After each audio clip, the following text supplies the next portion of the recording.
चलो भाई, तो वेरी वेरी गुड आफ्टरनून। चलिए तो आ जाते हैं अभी हम लोग नेक्स्ट टॉपिक में, the very very interesting, very very important not for profit organisation, है ना।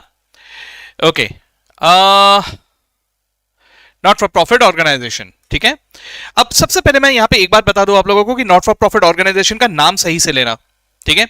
मतलब मैं यहां पर नाम इसलिए सही से लेने के लिए कह रहा हूं क्योंकि क्या होता है कि नाम से फर्स्ट इंप्रेशन आता है, और फर्स्ट इंप्रेशन ही गलत पड़ा हो गया फिर, है ना।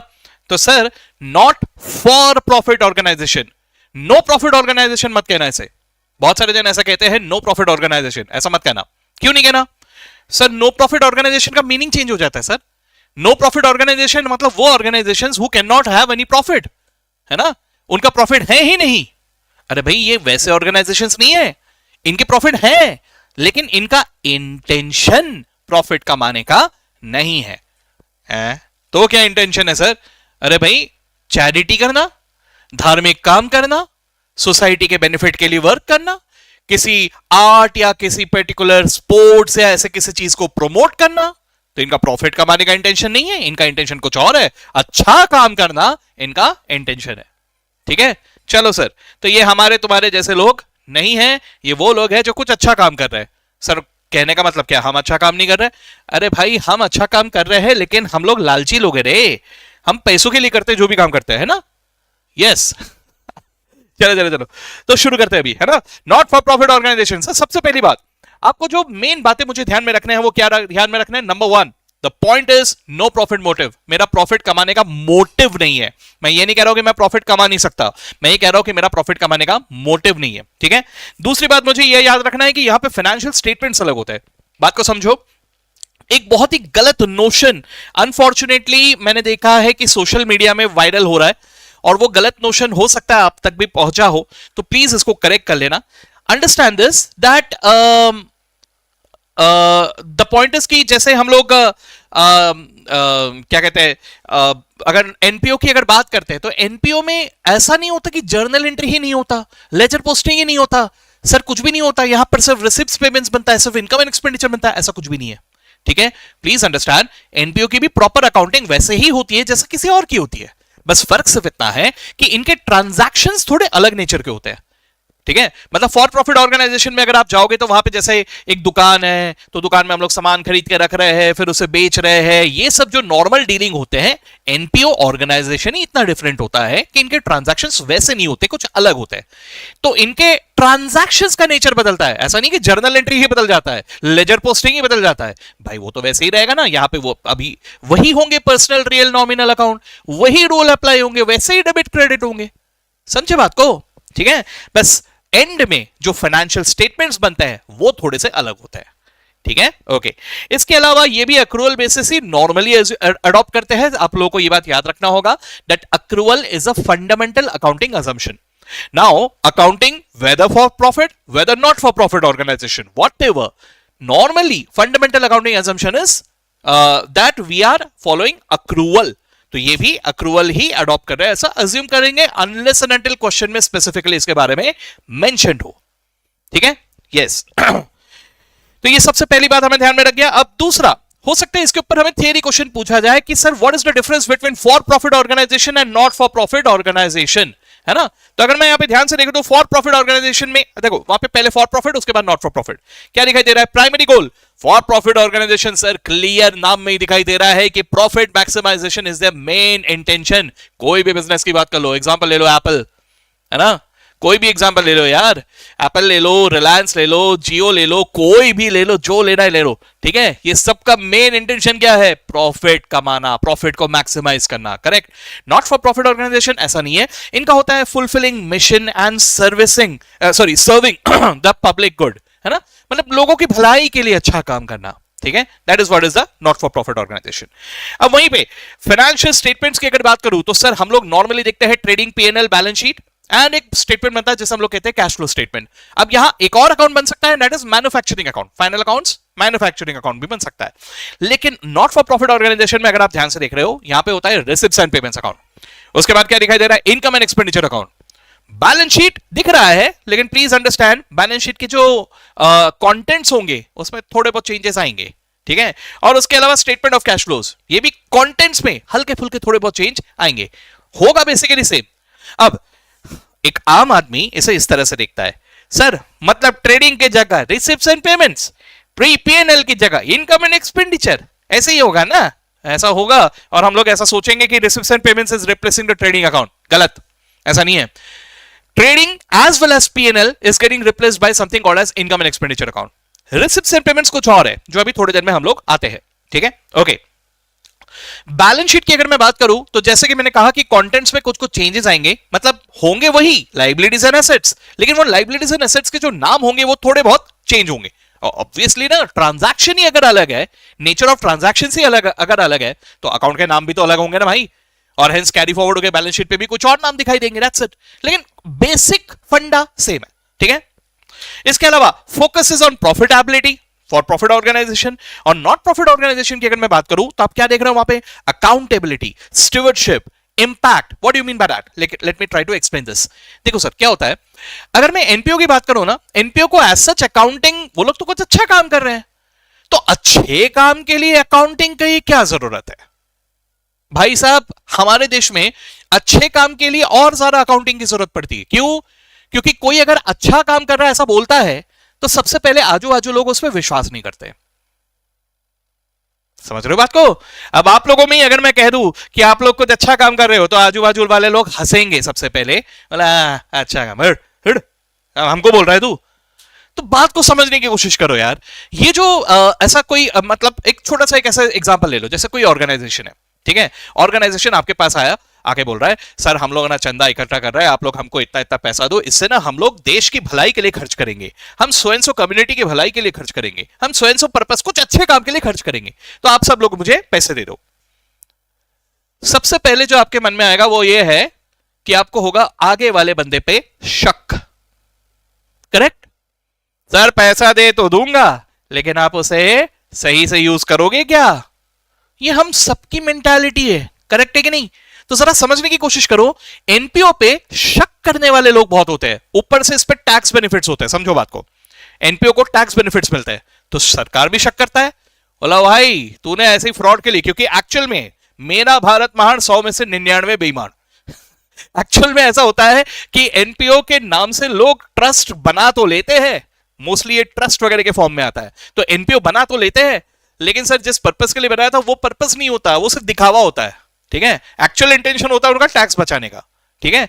तो ये सब चीजें, बहुत सारी चीजें होते हैं, तो ये शक की वजह से लोगों को अकाउंटिंग रिकॉर्ड्स मेंटेन करने पड़ते हैं, ताकि वो लोग ये बता पाए कि भाई हम लोग कुछ जो पर्पस के लिए बना था वही पर्पस के लिए बन रहा है, भाई देख लो भैया, हिसाब देख लो भैया, गेटिंग मी?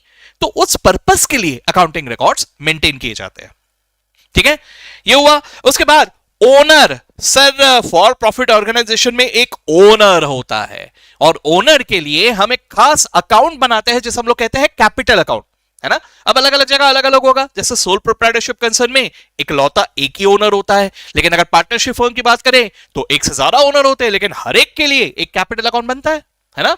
सर उसी तरह से अगर मैं कंपनी की बात करूं तो यहां पे तो बहुत सारे ओनर हो सकते हैं, शेयर होल्डर्स, राइट, लेकिन इन सब के लिए भी एक शेयर कैपिटल अकाउंट जरूर बनता है, समझे बात को? तो ये सारे के सारे account basically represent account of the owner, correct. NPO में यही मेन बात है कि देयर इज नो ओनर, यहां कोई ओनर नहीं होता, ठीक है। बात को समझने की कोशिश करो, जैसे मान के चलिए आज हम सब ने मिलके एक ऐसे ही कोई अनाथ आश्रम या एक वृद्धाश्रम शुरू किया, मान लो ऐसा, ठीक है। अब हम सब ने वहां पे कुछ ना कुछ पैसा लगाया, अब जरा सोच के देखिए, क्या हमारा यहां पे ऐसा सोचना होगा कि देख भाई मैंने लगाया, मैंने किया, वो मेरे को वापस देना, जितना भी पैसा लगा मेरे को वापस होना, ऐसा होता है क्या? नहीं ना, दिस इज चैरिटी, है ना। चैरिटी कर रहे हो मतलब आपने दे दिया, भूल गए भाई, गेटिंग मी? वो अलग बात है कि आज के जमाना वैसा नहीं है, आज के जमाने में अगर मैं ऐसा कुछ चैरिटी कर भी रहा हूं तो सबसे पहले एक सेल्फी लूंगा और उसको इंस्टाग्राम में डाल दूंगा, वो चैरिटी नहीं होता एक्चुअल में, लेकिन ठीक है व्हाटएवर। तो पॉइंट इज कि यहां पर कोई ओनर ऐसा एक्सपेक्ट नहीं करता कि मैंने पैसा लगाया तो मुझे वो वापस मिलना चाहिए, है ना। So there is no owner concept here, सब लोग अपनी मर्जी से डोनेट कर रहे हैं पैसा, है ना। अब देखो इन्वेस्टमेंट और डोनेशन दोनों में फर्क होता है कि नहीं, है ना। इन्वेस्टमेंट में आदमी एक्सपेक्ट करता है कि he will get that return, है ना, लेकिन डोनेशन में there is no such expectation. कुछ समझ में आ रहा है मैं क्या कह रहा हूं? ठीक है, तो सर यहां कोई ओनर होता ही नहीं है। हाँ जी, लेकिन पैसे तो आते हैं, तो उन सारे, मतलब एक बंदा थोड़ी देता होगा, ऐसे बहुत सारे जन पैसे देते होंगे, तो वो सारे के सारे पैसे एक कॉमन जगह पे जमा किया जाता है, जिसे हम लोग कहते हैं कॉमन फंड, है ना। तो एक अकाउंट डेफिनेटली मेंटेन तो करना पड़ेगा, लेकिन that common fund doesn't represent any owner, it is a common fund, general fund, है ना। जनरल फंड मतलब सर जिस पर्पस के लिए एनपीओ बना है, ये फंड उस पर्पस के लिए जमा करके रखा हुआ है। ठीक है, ये क्लियर हुआ सभी को? अब उसके बाद रेवेन्यू सोर्सेस। रेवेन्यू सोर्सेस में होता है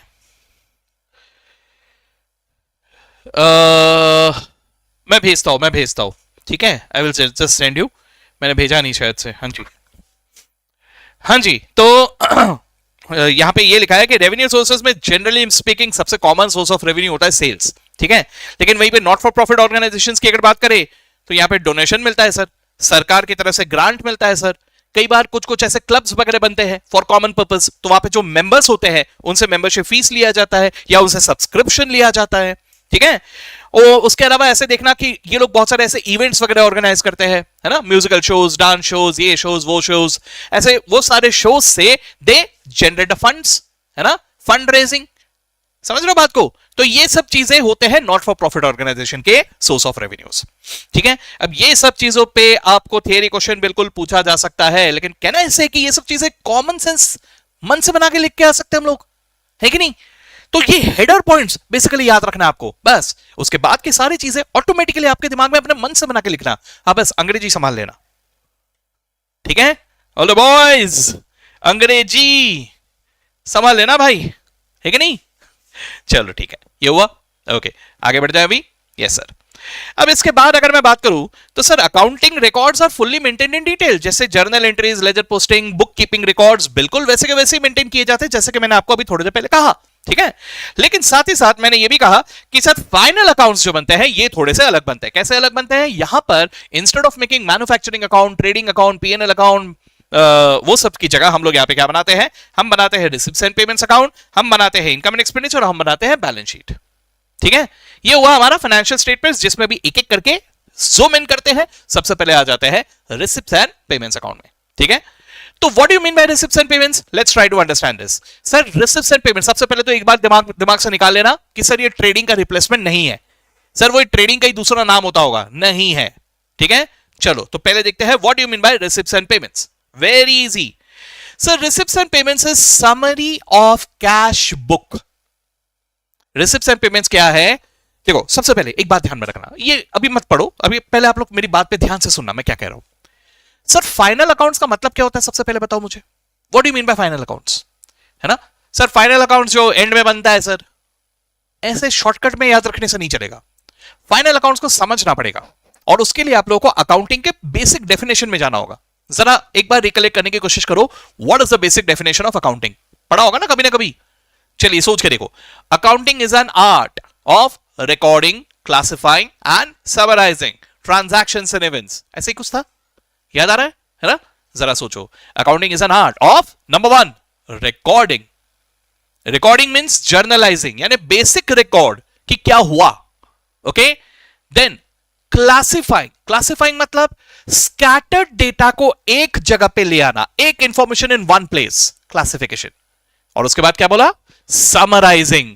सर ऐसे इंफॉर्मेशन तो बहुत होंगे, अब पूरे जनता जनार्दन के पास इतना वक्त थोड़ी ना है कि वो एक एक इंफॉर्मेशन देखते बैठे, इसलिए जब हम पब्लिक में चीजों को ले जाते हैं तो we basically take the summary of the things, ठीक है। So summarising is final accounts. So what is final account? सबसे पहले दिमाग में रखना, इट इज समराइजिंग, यानी साल भर में बहुत सारे डिटेल हुए, उन सारे डिटेल्स को कंप्रेस करके, समराइज करके मैं फाइनल अकाउंट्स में प्रेजेंट करता हूं। ये समझा सबको व्हाट इज फाइनल अकाउंट्स? ठीक है, ओके। अब फाइनल अकाउंट्स बना तो रहा हूं, इसमें बना रहा हूं रिसिप्ट्स एंड पेमेंट्स। तो रिसिप्ट्स एंड पेमेंट्स में कौन सी चीज का समरी होगा, कंप्रेशन होगा? सर कैश ट्रांजैक्शंस का, है ना। लेकिन सर कैश ट्रांजैक्शंस को तो मैंने कैश बुक में लिखा हुआ है, बिल्कुल लिखा हुआ है, लेकिन कहना ऐसे कि कैश बुक में डिटेल में लिखा हुआ है ना, वहां पे एक एक रिसिप्ट, एक एक पेमेंट, सबके बारे में लिखा हुआ है हम लोगों ने। कैन आई से सो? है ना? तो सर रिसिप्ट्स एंड पेमेंट्स में मैं हर एक रिसिप्ट और हर एक पेमेंट को नहीं लिखूंगा, उनका समराइज कर रहा हूं मैं। यानी सर मेरे को जनवरी में इतना मिला, फरवरी में इतना मिला, मार्च में इतना मिला, अप्रैल में इतना मिला, मई में इतना मिला, अरे मुझे साल भर में कितना मिला वो बताओ। सबका टोटल समरी एक साथ आ जाएगा इन रिसिप्ट्स एंड पेमेंट्स। सर मतलब total cash receipts and total cash payment? Oh hello, ऐसा भी नहीं बोला। आपको अलग अलग क्लासिफिकेशन लिखने पड़ेंगे, है ना? नेचर वाइज आपको समराइज करना है। अब वो कैसे किया जाएगा, एक एग्जांपल की मदद से अभी आपको समझाता हूं, ठीक है? दूसरा, दिस इज नॉट प्रॉफिट और लॉस। ये बहुत बड़ी गलती करते हैं बहुत सारे जन, क्योंकि फंडामेंटल्स अगर क्लियर नहीं रहे तो क्वेश्चन में घुमाना इंस्टीट्यूट को जरूरत नहीं पड़ता। इंस्टीट्यूट क्वेश्चन बना जाता, हम खुद ही घूम जाते हैं अगर फंडामेंटल से क्लियर नहीं है। तो सर समझने की कोशिश कीजिए, ये कैश बुक का समरी है। कैश बुक में हम कभी भी प्रॉफिट या लॉस कैलकुलेट नहीं करते। प्रॉफिट और लॉस कैलकुलेट होता है ट्रेडिंग अकाउंट में, पीएनएल अकाउंट में। Cash book is about cash, you are just maintaining the details of cash. Cash book पे जैसे मुझे बैलेंसिंग फिगर के फॉर्म में पता चलता है कि what is the closing cash balance, वैसे ही रिसिप्ट्स एंड पेमेंट्स अकाउंट में भी the balance will tell me the closing cash balance. ठीक है, सोच के बताइए, receipts and payments account will नहीं, can have a debit balance as well as credit balance, true or false? मैंने क्या कहा? Receipts and payments account can have a debit balance as well as a credit balance, true or false? सच की झूठ बताइए। Receipts and payments account can have a debit balance as well as credit balance, true or false? बताइए। True।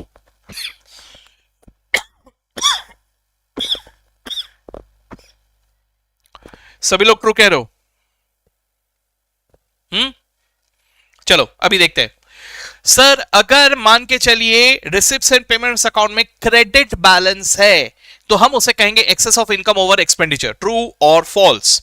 Receipts and payments account में अगर credit balance है तो हम उसे कहेंगे excess of income over expenditure या सरप्लस, ट्रू और फॉल्स? क्वेश्चन सुना, समझा? मैंने कहा कि रिसिप्ट्स एंड पेमेंट्स अकाउंट में अगर क्रेडिट बैलेंस है, क्रेडिट बैलेंस यानी क्रेडिट ज्यादा है ना, तो फिर सर हम उसे कहेंगे excess of income over expenditure यानी सरप्लस, ट्रू और फॉल्स? ट्रू? पक्का? 100% लॉक कर दिया जाए? ओके, तो कंप्यूटर जी ट्रू ऑप्शन को लॉक किया जाए। टिंग टिंग टिंग, लॉक हो गया। ओके, आप लोग अगर फॉल्स कहते तो आपका जवाब बिल्कुल गलत नहीं होता। ट्रू गलत है। देखो बेटा, मैंने अभी अभी आपको एक ट्रैप के बारे में बताया और वही वाला ट्रैप आप सबके सामने बिछा दिया। बोला कि बेटा ये ट्रैप है, इस ट्रैप में सब फंसते हैं, और मैंने वही ट्रैप आपके सामने बिछा दिया और आप लोगों ने क्या किया? उस ट्रैप में फंस गए। सर क्या ट्रैप था? सर क्या बोल रहे हो सर? ट्रैप था? अरे भाई मैं रिसिप्ट्स एंड पेमेंट्स की बात कर रहा हूं यार। प्रॉफिट कहां से आ गया? यहां सरप्लस डेफिसिट कहां से आ गया? Receipts and payments account is summary of cash book. यहां प्रॉफिट या लॉस सवाल ही नहीं उठता, है कि नहीं? This tells me about the balance of cash या बैलेंस ऑफ बैंक, कैश या बैंक। Getting me? तो समझो इस बात को। अगर मैं पर्टिकुलरली बात करता हूं अबाउट कैश, कैश में तो क्रेडिट बैलेंस हो नहीं सकता। Cash will always have a debit balance, right?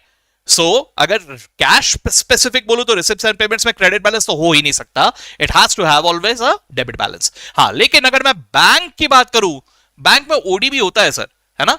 तो रिसिप्ट्स एंड पेमेंट्स में कभी कभार, एक आधी बार हो सकता है कि मुझे क्रेडिट बैलेंस भी दिखे। अगर क्रेडिट बैलेंस दिखा तो दैट रिप्रेजेंट्स बैंक ओवरड्राफ्ट। समझे? ध्यान में रखना भाई इस बात को, ठीक है? यस। चलिए आगे।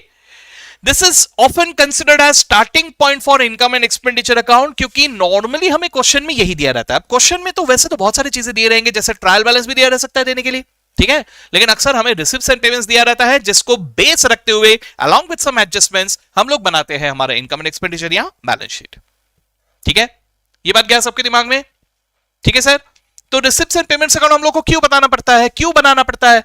ताकि हम लोग लोगों को, जिन्होंने भी पैसा कंट्रीब्यूट किया, उनको सबूत के तौर पे दिखा पाए कि देखो भाई मेरे पास ने इतने इतने पैसे आए और वो ये पर्पज से खर्च हुआ, ये मुझे उनको बताना है, उसके लिए मैं ये अकाउंट को मेंटेन कर रहा हूं।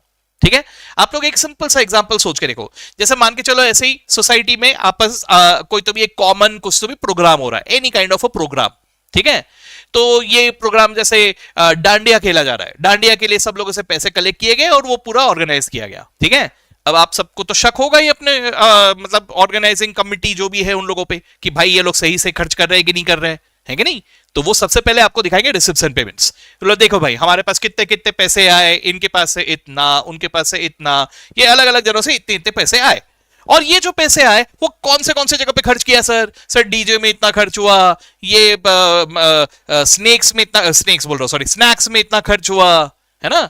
तो ये सब वो लोग पहले आपको रिकॉर्ड दिखाएंगे कि कितना आया और कितना गया, ठीक है, और कहां गया। ओके, चलिए ये समझा सबको। अब ये जो मैंने अभी अभी आपको कहा कि this is summary of cash transactions, ये कैसे समझेंगे सर? देखो इसके लिए एक एग्जांपल दिखा रहा हूं। देखो आपको ये कैश बुक दिखाई दे रहा है, स्टडी करो इस कैश बुक को, देखो क्या दिखाई दे रहा है आपको। मतलब मैंने पूरा कैश बुक नहीं दिया आपको, मैंने सिर्फ एक एग्जांपल के तौर पे ऐसा बना के दिया।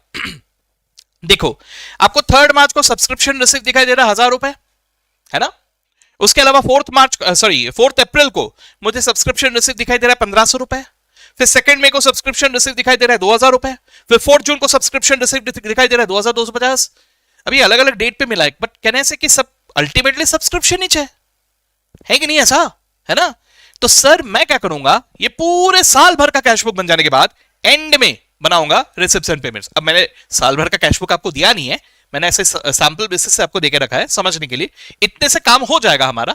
ठीक है, तो मैं क्या करूंगा, एंड में जब मैं रिसिप्ट्स एंड पेमेंट्स अकाउंट बनाऊंगा तो मैं इस कैश बुक में इन सब्सक्रिप्शन रिसिप्ट का टोटल ले लूंगा। देखो कितना है टोटल, 1000 रुपए प्लस 1500 रुपए, करो टोटल करो, प्लस 2000 रुपए प्लस 2250, कितना हो गया?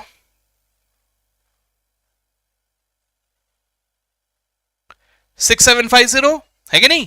हाँ जी, तो ये टोटल को इकट्ठा लिख दूंगा इधर रिसिप्ट्स एंड पेमेंट्स में। क्या लिखा मैंने? 6750 सब्सक्रिप्शन रिसीव्ड। क्या समझ में आ रहा है? कैश बुक पे डिटेल है, रिसिप्ट्स एंड पेमेंट्स में उसी चीज का समरी है। क्लियर? ठीक है, ओके। अब इसी तरह से देखो वहां पे क्रेडिट साइड में पेमेंट क्या दिख रहा है? सर 4 मार्च को सैलरी दिया, 6 अप्रैल को सैलरी दिया, 7 मई को सैलरी दिया, 5 जून को सैलरी। अरे भाई सैलरी ही दिया ना, तो सर इनका भी टोटल देख लो कितना है, 3000 प्लस 5000 प्लस 6000 प्लस 7000, कितना हो गया? 21,000, है ना। तो ये टोटल को इकट्ठा यहां लिख दूंगा मैं। कुछ समझ में आया क्या कर रहे हैं हम लोग? ठीक है, अब मेरे ख्याल से सभी लोगों को यह बात अच्छी तरह से जहन में बैठ गया है, क्योंकि visual effects are more effective than mere words what we read in the book, है ना। ये विजुअल इफेक्ट के साथ आया, तो मैं उम्मीद करता हूं कि आप लोग अच्छी तरह से समझ गए कि sir why receipts and payments account is called as summary of the cash book. ठीक है, अच्छा एक बात और बता दूं, सर जरूरी नहीं कि हर ट्रांजैक्शन ऐसे कॉमन ही दिखेंगे, कुछ कुछ अनकॉमन ट्रांजैक्शन भी दिख सकते हैं। जैसे मान के चलो पूरे साल भर में सिर्फ एक ही बार हम लोगों ने क्या किया, कंप्यूटर खरीदा सर। ठीक है, तो हम लोगों ने यहां पे 12 जून को कंप्यूटर खरीदा था, उसके लिए हम लोगों ने 20,000 रुपए का पेमेंट किया है, ऐसा दिखाई दे रहा है अपने को कैश बुक में। अब ऐसे कंप्यूटर बार बार नहीं खरीदे, एक ही बार खरीदा, तो इसको लिखूं कि नहीं लिखूं? अब भाई लिखना तो सभी पड़ेगा, जो कॉमन वाले हैं उनको मर्ज करके लिखो, जो अनकॉमन वाले हैं उनको एज इट इज लिखो। तो वो जो कंप्यूटर दिखाई दे रहा है ना 2000 का 20,000 का, सॉरी इतना सस्ता भी नहीं है, तो वो मुझे एज इट इज यहां पे लिखना पड़ जाएगा। क्या समझे? ठीक है, अब द बात that you need to focus at is कि सर यहां मैं रिसिप्ट्स और पेमेंट्स लिख रहा हूं, पैसे कितने आए, पैसे कितने गए। ठीक है, मैं किसी एक पर्टिकुलर ड्यूरेशन की बात कर रहा हूं, जैसे मान लो मैं रिसिप्ट्स एंड पेमेंट्स बना रहा हूं फॉर, वैसे एनुअल बनता है लेकिन एग्जांपल के तौर पे बता रहा हूं, for the month of March. मान लो रिसिप्ट्स एंड पेमेंट्स अकाउंट मैंने मार्च के लिए बनाया, तो मैं मार्च के रिसिप्ट्स एंड पेमेंट्स में देखूंगा कि मेरे पास पूरे मार्च महीने में कितने पैसे आए, कितने पैसे गए, बस और कुछ नहीं। क्या कहा मैंने? कितने पैसे आए, कितने पैसे गए, बस, इसके अलावा कुछ भी नहीं। ठीक है, अब जरा समझो बात को, ये पैसे क्यों आए, कहां से आए, किस रीजन से आए? भाड़ में गया, भाड़ में गया। सर रीजन पर्सनल अकाउंट हो, रियल अकाउंट हो, नॉमिनल अकाउंट हो, भाड़ में गया। मेरे को क्या चाहिए? रिसिप्ट्स। समझे बात को? सर ये जो मार्च में पैसे मिले ना, ये एक्चुअली पता है क्या, ये ना जनवरी के थे, वो अभी मिल रहे हैं, या फरवरी के थे वो अभी मिल रहा है, या वो पिछले दिसंबर के थे वो अभी मिल रहा है, या पिछले 50 साल के हैं वो अभी मिल रहा है। भाड़ में गया, मार्च में मिला ना, मैं लिखूंगा। समझे बात को? तो रिसिप्ट्स एंड पेमेंट्स अकाउंट बनाते वक्त I will be taking into consideration all receipts and all payments that were made in the month of March, whether it was for the month of March or not. ठीक है, इसी तरह से मान के चलिए मैंने एक पेमेंट किया है, लेकिन सर वो पेमेंट मार्च का नहीं है सर, वो क्या है, वो अप्रैल महीने में मेरे को पेमेंट करना था, मई महीने में पेमेंट करना था, उसका एडवांस दे दिया सर। हाँ तो मार्च में पेमेंट किया ना। अच्छा मान लो सर जनवरी का पेमेंट जनवरी नहीं हुआ था सर, फरवरी का पेमेंट फरवरी में नहीं हुआ था सर, वो मैंने मार्च में पेमेंट किया है। हाँ तो मार्च में पेमेंट हुआ ना। तो समझो इस बात को, मार्च में अगर मैंने पेमेंट किया तो भले ही वो आगे का कोई तो भी हो या वो पुराना कोई तो भी हो, सर मार्च में पेमेंट हुआ ना, बस मैं लिखूंगा। समझे बात को? तो जिस पीरियड का मैं रिसिप्ट्स एंड पेमेंट्स अकाउंट बना रहा हूं, मैं उस पीरियड में जितने भी रिसिप्ट्स है, जितने भी पेमेंट्स है, वो सब लिखूंगा। अब भले ही वो उस पीरियड को बिलोंग करते हो या ना करते हो, I don't care, because I am talking about cash receipts and cash payments. गया दिमाग में? क्या कहा मैंने? दूसरी बात, ये रिसिप्ट्स किसी भी कारण से हो, जैसे मान के चलो सर मेरे को ना नॉमिनल अकाउंट वो सैलरी वगैरह पेमेंट करना था या इलेक्ट्रिसिटी का बिल पे करना था, अच्छी बात है, उसके लिए पैसे दिए हमने। लेकिन अभी मैंने जैसे कंप्यूटर खरीदा, मैंने मशीन खरीदा, तो उसके लिए भी तो पेमेंट हुआ ना सर। तो नॉमिनल अकाउंट का पेमेंट हो, रियल अकाउंट का पेमेंट हो, या किसी पर्सन को पेमेंट हो, कुछ भी हो, पेमेंट है ना, तो मैं इधर लिखूंगा। समझे बात को? तो ट्रांजैक्शन कैपिटल नेचर का हो या रेवेन्यू नेचर का हो, डजंट मैटर, मैं सब लिखूंगा। Kidding me? तो all receipts and payments whether of capital nature, whether of revenue nature, मैं यहां पे लिखूंगा। ठीक है, all receipts and payments whether belonging to this period और belonging to any prior period और belonging to a future period, if received of payment in this period I will write it. कुछ समझे मैंने क्या कहा? सो रिसिप्ट्स एंड पेमेंट्स के वक्त में क्या दिमाग में रखना कि मैं यहां पे बना रहा हूं कैश, कैश के बारे में सोचना। पैसे आए तो लिखो, पैसे गए तो लिखो, क्यों आए क्यों गए, भाड़ में गया, इस पीरियड का है अगले पीरियड का है, भाड़ में गया, पर्सनल है बिजनेस का है, भाड़ में गया। वैसे यहां पे कोई पर्सनल चीज होता नहीं है क्योंकि ओनर ही नहीं है। समझे बात को? Yes, this is receipts and payments. ठीक है, ओके तो हम लोगों ने बहुत जल्दी जल्दी एक बार डिस्कस कर लिया कि what is exactly receipts and payments. अब इसी तरह से जल्दी से हम लोग आ जाते हैं तो इनकम एंड एक्सपेंडिचर अकाउंट। ठीक है, now what is income and expenditure? Now this is the account that replaces trading account and PNL account, और जरूरत पड़ी तो मैन्युफैक्चरिंग, ट्रेडिंग, पीएनएल जो भी हम बनाते हैं ना, उन सबका replacement is income and expenditure. ठीक है, चलो समझने की कोशिश करते हैं sir. What is income and expenditure? Sir, it is nothing but an income statement या profit or loss statement, है ना? तो it shows the excess of income over expenditure और vice versa, यानी excess of expenditure over income। यहां हम profit और loss word use नहीं करेंगे क्योंकि profit loss for profit organization वो लोग term use करते हैं। हमारा तो profit कमाने का इंटेंशन ही नहीं है, इसलिए हम लोग यहां पे प्रॉफिट या लॉस ये टर्म बोलने की जगह हम यहां पे क्या कहेंगे? हम कहेंगे सरप्लस या डेफिसिट। यानी सर पैसे आए खर्च करने के लिए, ज्यादा पैसे आ गए सर, बच गए पैसे, सरप्लस, या खर्च ज्यादा हो गया सर, पैसे कम आए, डेफिसिट। ठीक है, प्रॉफिट लॉस नहीं कहेंगे यहां पे। ठीक है, ओके। दूसरा, ये अक्रूवल बेसिस से बनेगा। अक्रूवल बेसिस से बनेगा का मतलब क्या हुआ? अब यहां पे ध्यान देना सर, मैं जिस पीरियड का इनकम एंड एक्सपेंडिचर बना रहा हूं अक्रूवल लगाऊंगा, यानी इस पीरियड के जितने भी इनकम है या जितने भी एक्सपेंस है वो मुझे वहां पे लिखने पड़ेंगे। समझो इस बात को। मैं यहां पे जो अप्लाई करने जा रहा हूं वो है मैचिंग कॉन्सेप्ट। मैचिंग कॉन्सेप्ट मतलब क्या सर, जैसे मान लो अभी एग्जांपल के तौर पे मैं कह रहा हूं कि मैंने इनकम एंड एक्सपेंडिचर अकाउंट बनाया है for the month of March, तो इसका मतलब यह है कि मुझे मार्च महीने का प्रॉफिट या लॉस निकालना है। भले ही हम उसको उस नाम से नहीं पुकारेंगे, हम कहेंगे मार्च महीने का सरप्लस या डेफिसिट निकालना है, ठीक है। तो अगर मुझे मार्च महीने का सरप्लस या डेफिसिट निकालना है तो सर कहने से I need to take into consideration all the income relating to March and all the expenses relating to March, correct. Now try to understand, ये इनकम जरूरी हो के है क्या कि पूरी तरह से कलेक्टेड है? नहीं ना, हो सकता है कुछ अमाउंट पेंडिंग है, रिसीवेबल है, कह सकता हूं मैं ऐसा, है ना। तो बात को समझो, वो इनकम मिले हो या ना मिले हो, अगर वो इनकम मार्च महीने को बिलोंग कर रहा है, इस पीरियड को बिलोंग कर रहा है, I will take that into consideration. So whether cash transaction और a credit transaction, both will be considered, ठीक है। इसी तरह से अगर मैं बात करता हूं अबाउट एनी पर्टिकुलर एक्सपेंस, तो whether that expense is paid or unpaid, if it belongs to this particular period, I will take that into consideration. कुछ समझ में आया मैंने क्या कहा? ओके, सो सर जरा समझने की कोशिश कीजिए। मार्च महीने में मैंने सैलरी का पेमेंट किया है 10,000 रुपए। क्या कहा मैंने? मार्च महीने में मैंने सैलरी का पेमेंट किया है 10,000 रुपए, लेकिन इस 10,000 में 2,000 ना फरवरी का सैलरी है सर, ठीक है। मैं फिर से एक बार रिपीट कर रहा हूं, ध्यान से सुनना। मार्च महीने में मैंने सैलरी का पेमेंट किया है 10,000 रुपए, लेकिन इस 10,000 में से ना 2,000 रुपए मैंने फरवरी का पेंडिंग था वो पे किया है। तो अब अगर मैं आपसे पूछता हूं कि मेरे मार्च महीने के इनकम एंड एक्सपेंडिचर अकाउंट में कितना आना चाहिए, तो बताइए जरा कितना आना चाहिए, कितना आना चाहिए?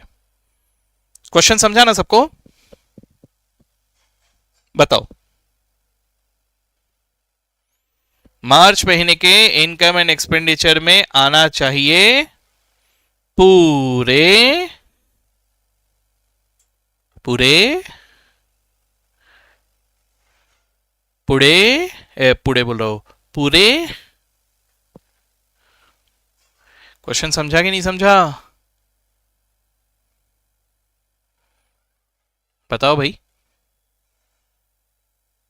अगर क्वेश्चन नहीं समझा तो मुझे बताओ, मैं रिपीट करता हूं। मैं मार्च महीने का इनकम एंड एक्सपेंडिचर अकाउंट बना रहा हूं, ठीक है। मार्च महीने के इनकम एंड एक्सपेंडिचर अकाउंट में मैंने आपको कहा कि हम लोगों ने 10,000 रुपए का सैलरी का पेमेंट किया है, लेकिन ये 10,000 रुपए के सैलरी के पेमेंट में से 2,000 रुपए ना फरवरी का बाकी था वो पे किया है सर, है ना। तो मेरे इनकम एंड एक्सपेंडिचर अकाउंट में मैंने कितना लिखना चाहिए? 10,000 की 8,000? मैंने लिखने चाहिए 8,000, है ना, क्योंकि सर 10,000 पूरा का पूरा मार्च का था ही नहीं। तो जब मैं इनकम एंड एक्सपेंडिचर बना रहा हूं, I need to consider here कि कितना इस पर्टिकुलर पीरियड को बिलोंग करता है। जितना भी इस पीरियड को बिलोंग करता है वो इनकम और वो एक्सपेंस मुझे यहां पे लिखने होंगे, इररेस्पेक्टिव ऑफ द फैक्ट कि वो पैसे मिले नहीं मिले, पे किए नहीं किए। Okay, getting that into, I hope all of you are understanding this, है ना। अच्छा, एक और बात और एक बात जो आपको ध्यान में रखना है वो ये है कि सर यहां पे मैं अगर प्रॉफिट लॉस निकाल रहा हूं, यानी सरप्लस डेफिसिट अगर निकाल रहा हूं, तो सीधी सी बात है यहां पर कौन सी चीजें कंसिडर किए जाएंगे? Only and only revenue nature transactions. Capital nature transactions यहां पे कंसिडर बिल्कुल भी नहीं किए जाएंगे। Kidding me? किसी भी तरह का कैपिटल नेचर ट्रांजैक्शन यहां पे बिल्कुल कंसिडर नहीं किया जाएगा, ठीक है। जाहिर सी बात है प्रॉफिट लॉस में कैपिटल नेचर ट्रांजैक्शंस थोड़ी ना आएंगे, है ना। यस सर, हाँ, लेकिन इतना याद रखना कि कैपिटल नेचर ट्रांजैक्शंस की अगर मैं बात करूं तो वहां पे डिप्रिसिएशन जरूर आएगा। हाँ, असेट भले नहीं आएगा लेकिन उसका डिप्रिसिएशन आएगा, ठीक है। ओके, चलिए मैं कुछ एग्जांपल्स दे रहा हूं आपको, जरा प्रैक्टिस कर लेते हैं हम लोग यहां पे। एक मिनट, देखो भाई, सिंपल वाले एग्जांपल दे रहा हूं ताकि हम लोग इसमें समझ पाए। जैसे मान के चलो मैं मार्च के महीने में हूं, ठीक है। वैसे हम लोग एनुअल अकाउंटिंग कर रहे हैं, लेकिन मान लो कि मैं मंथली अकाउंटिंग कर रहा हूं, ऐसा फिलहाल के लिए मान लो, मैं क्वेश्चन को इजी बनाने के लिए ऐसा कर रहा हूं, ठीक है। तो मार्च महीने का मैं यहां पे बनाने जा रहा हूं रिसीप्ट्स एंड पेमेंट्स, और उसके अलावा मैं बनाने जा रहा हूं इनकम एंड एक्सपेंडिचर। ठीक है, अब मैं आपको यहां पर एक एक करके ट्रांजैक्शन बता रहा हूं और आपको ट्रांजैक्शन के बाद दिमाग लगाना है कि मेरे मार्च महीने के रिसिप्ट्स एंड पेमेंट्स में कितना लिखना चाहिए और मार्च महीने के इनकम एंड एक्सपेंडिचर में कितना लिखना चाहिए। ठीक है, ओके। चलिए, तो मैं आपको ऐसा कह रहा हूं कि हम लोगों ने ना फर्नीचर खरीदा है। ठीक है, फर्नीचर कॉस्टिंग 15,000 परचेस्ड। ठीक है, paid 5,000 and balance payable in installments. ठीक है, क्या कहा मैंने? हमने फर्नीचर खरीदा है सर 15,000 रुपए का, लेकिन हम लोगों ने पैसे दिए सिर्फ 5,000 रुपए और बैलेंस अभी भी इंस्टॉलमेंट्स में पेबल है। अब आपको मुझे सोच समझ के बताना है कि मैं रिसिप्ट्स एंड पेमेंट्स में लिखूं कि नहीं लिखूं। अगर लिखूं, कितना लिखूं? ये मैं इनकम एंड एक्सपेंडिचर में लिखूं कि नहीं लिखूं? अगर लिखूं, कितना लिखूं? सोच समझ के मुझे बताना है। ठीक है, मैं और एक ट्रांजैक्शन लिख दे रहा हूं यहां पे।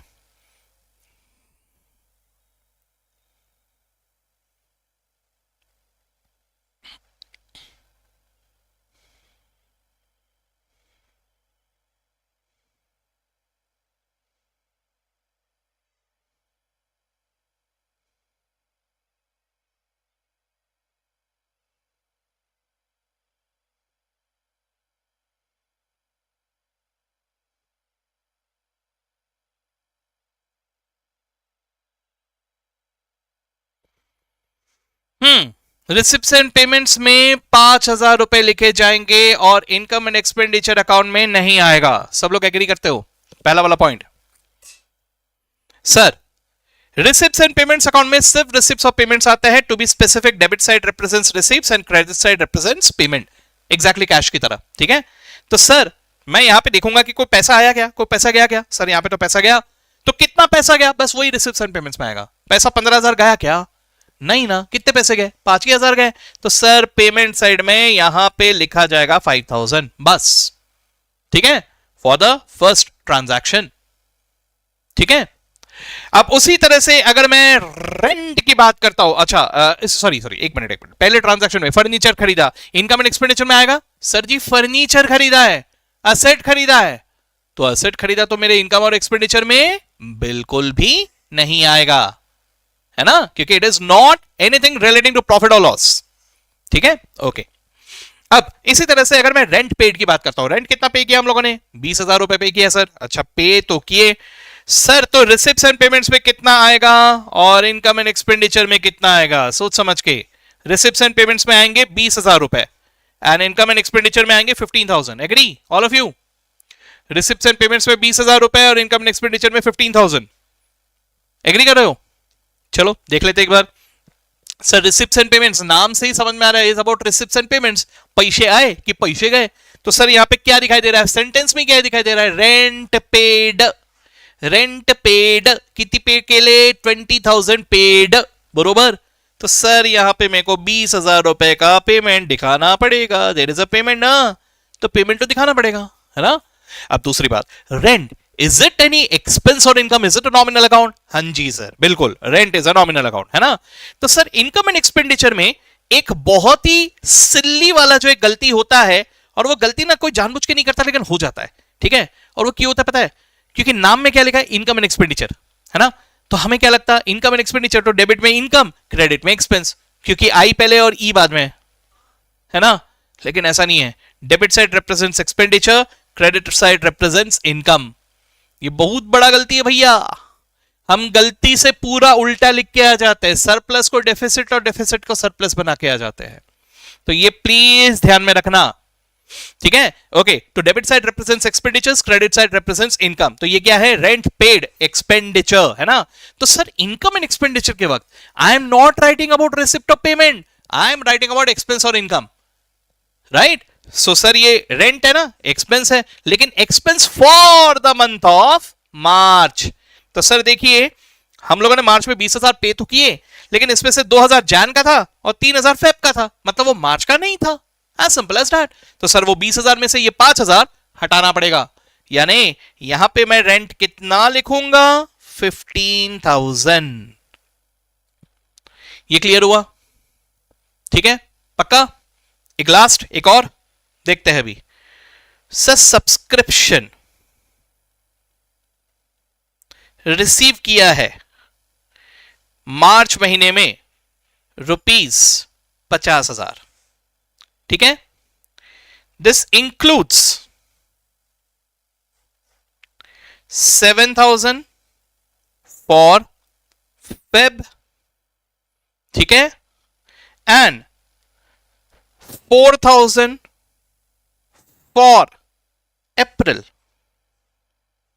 ठीक है, एंड स्टिल, एक मिनट, आउटस्टैंडिंग फॉर मार्च 2,000, ठीक है। क्या कहा मैंने? सब्सक्रिप्शन मिला है मार्च के महीने में 50,000 रुपए, जिसमें इंक्लूडेड है फरवरी के 7,000 रुपए और अप्रैल के 4,000 रुपए। सर अप्रैल के 4,000 मतलब? अरे भाई प्री रिसीव्ड है, आगे का अभी मिल गया है ना। और उसके अलावा मार्च महीने के 2,000 अभी तक मिले नहीं है सर, वो अभी तक आउटस्टैंडिंग है, ठीक है। बताइए रिसिप्ट्स एंड पेमेंट्स में मैं कितना लिखूंगा और कहां लिखूंगा, और इनकम एंड एक्सपेंडिचर में कितना लिखूंगा और कहां लिखूंगा?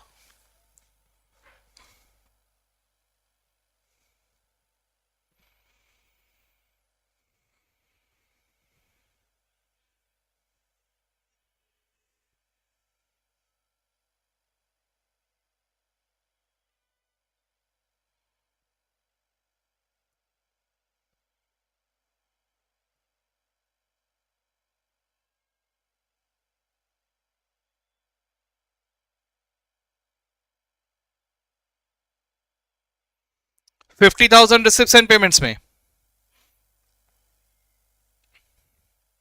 इनकम एंड एक्सपेंडिचर में 41,000। ओके चलो let's see. Sir receipts and payments is about receipts and payments, तो आपको क्या देखना है? सर पैसे आए क्या, पैसे गए क्या? पैसे आए क्या हमारे पास? हाँ जी सर। कितने आए? सर आए तो पूरे 50,000 है। अब वो भले ही इस पीरियड के हो, पिछले पीरियड के हो, अगले पीरियड का हो, उससे मुझे क्या, पैसे आए ना, 50,000 रिसीव है ना। सो सर यहां पर रिसीप्ट्स में मुझे लिखने होंगे 50,000 का सब्सक्रिप्शन, ठीक है। अब इसी तरह से इनकम एंड एक्सपेंडिचर में सबसे पहली बात, सब्सक्रिप्शन इज माय इनकम, है ना। तो ये मैं क्रेडिट साइड में लिखूंगा। क्रेडिट साइड में कितना लिखूंगा सर? क्या मैं 50,000 लिख दूं? नहीं सर, 50,000 में से 7,000 रुपए तो फरवरी के हैं, हटा दो उसे। इसके अलावा 4,000 रुपए तो अप्रैल के हैं, हटा दो उसे, ठीक है। ये दोनों तो हटा दिए, तो फिर कितना बचा? देखो 11,000 हटा दिया सर, बचा 39,000, करेक्ट। लेकिन सर 50,000 जो रिसीव हुए हैं उसमें से अभी तक 2,000 रिसीव नहीं हुए, जो मार्च के ही है, लेकिन रिसीव नहीं हुए सर। तो सर मुझे तो मार्च का इनकम चाहिए ना, भले ही वो मिले हो या ना मिले हो। तो मुझे यहां पे अलग से इस 2,000 को ऐड करना होगा, तब जाके मुझे मिलेगा what is my income, and that is 41,000, ठीक है। तो बिल्कुल सही जवाब दिया आपने, वेरी गुड, बहुत बढ़िया, ठीक है। लेकिन बेटा यहां पर ना एक बात का सभी लोग को ध्यान रखना है, ठीक है। व्हाट हैपेंस इज की मतलब मैं किसी को ये नहीं कह रहा हूं, मैं आपको कोई दोष नहीं दे रहा हूं, आपकी कोई गलती नहीं है, लेकिन बात को समझो। अनफॉर्चुनेटली हमारा जो तरीका हो गया है ना, पढ़ाई का जो तरीका हो गया है, वो मगब बेस्ड बहुत ज्यादा हो गया है, बहुत ज्यादा। तो इस चक्कर में क्या हुआ, ये receipts and payments, income and expenditure के भी फॉर्मेट बेस्ड हम लोग पढ़ने लग गए, याद करने लग गए कि ये प्लस करने का, ये माइनस करने का, याद करने लग गए हम लोग, है ना। ये लिखना, ये ऐसे इनर कॉलम में ये लिखना, फिर उसमें ये वाला प्लस करना, फिर ये वाला माइनस करना, ठीक है।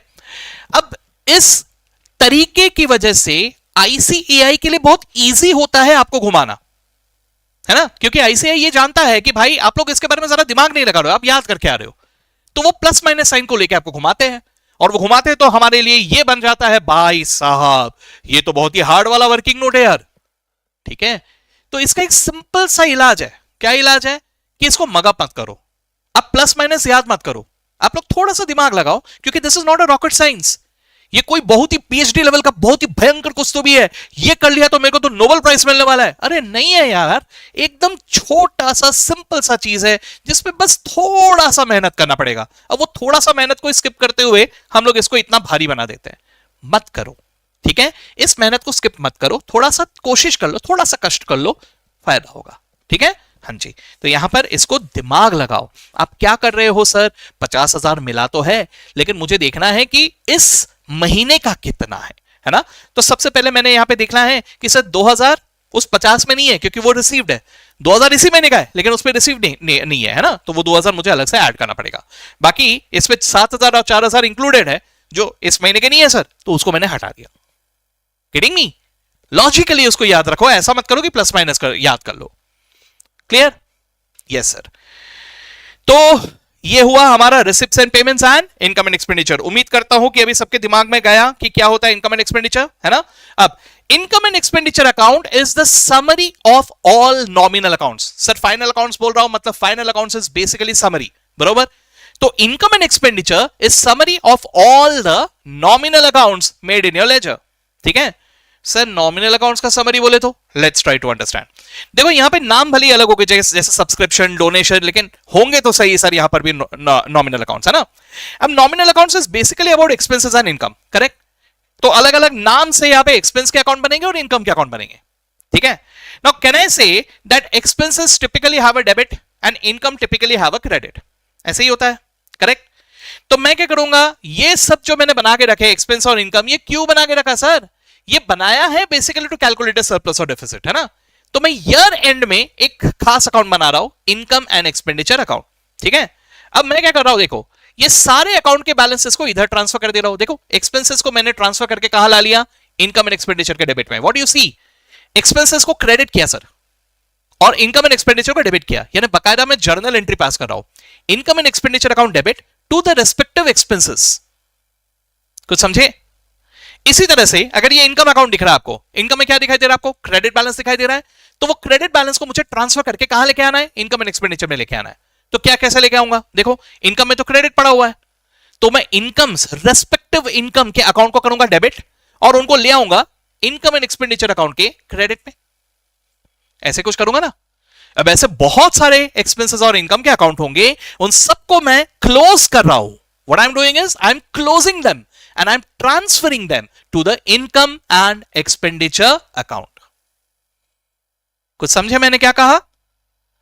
अब इसके अगला स्टेप देखो, as I've done this, इसके बाद क्या हो रहा है, अगर वो इंडिविजुअली एक्सपेंस और इनकम के अकाउंट देखो ना जो लेजर में बने हुए, ये एक एक करके सारे के सारे क्लोज हो जाएंगे और सब ट्रांसफर होके कहां गए, इनकम एंड एक्सपेंडिचर अकाउंट में। So what is the conclusion? Income and expenditure account is the summary of all the nominal accounts made in your ledger, है ना। अब अगर आप ध्यान से देखोगे तो सारे इनकम यहां आ गए, सारे एक्सपेंसेस यहां आ गए। कंपेयर कर पाओगे आप, कंपेयर करके जो बैलेंस आया उसे कहेंगे सरप्लस या डेफिसिट। अगर क्रेडिट ज्यादा है, इनकम ज्यादा है तो कहेंगे सरप्लस, और अगर डेबिट ज्यादा है, खर्चे ज्यादा है तो कहेंगे डेफिसिट, ठीक है।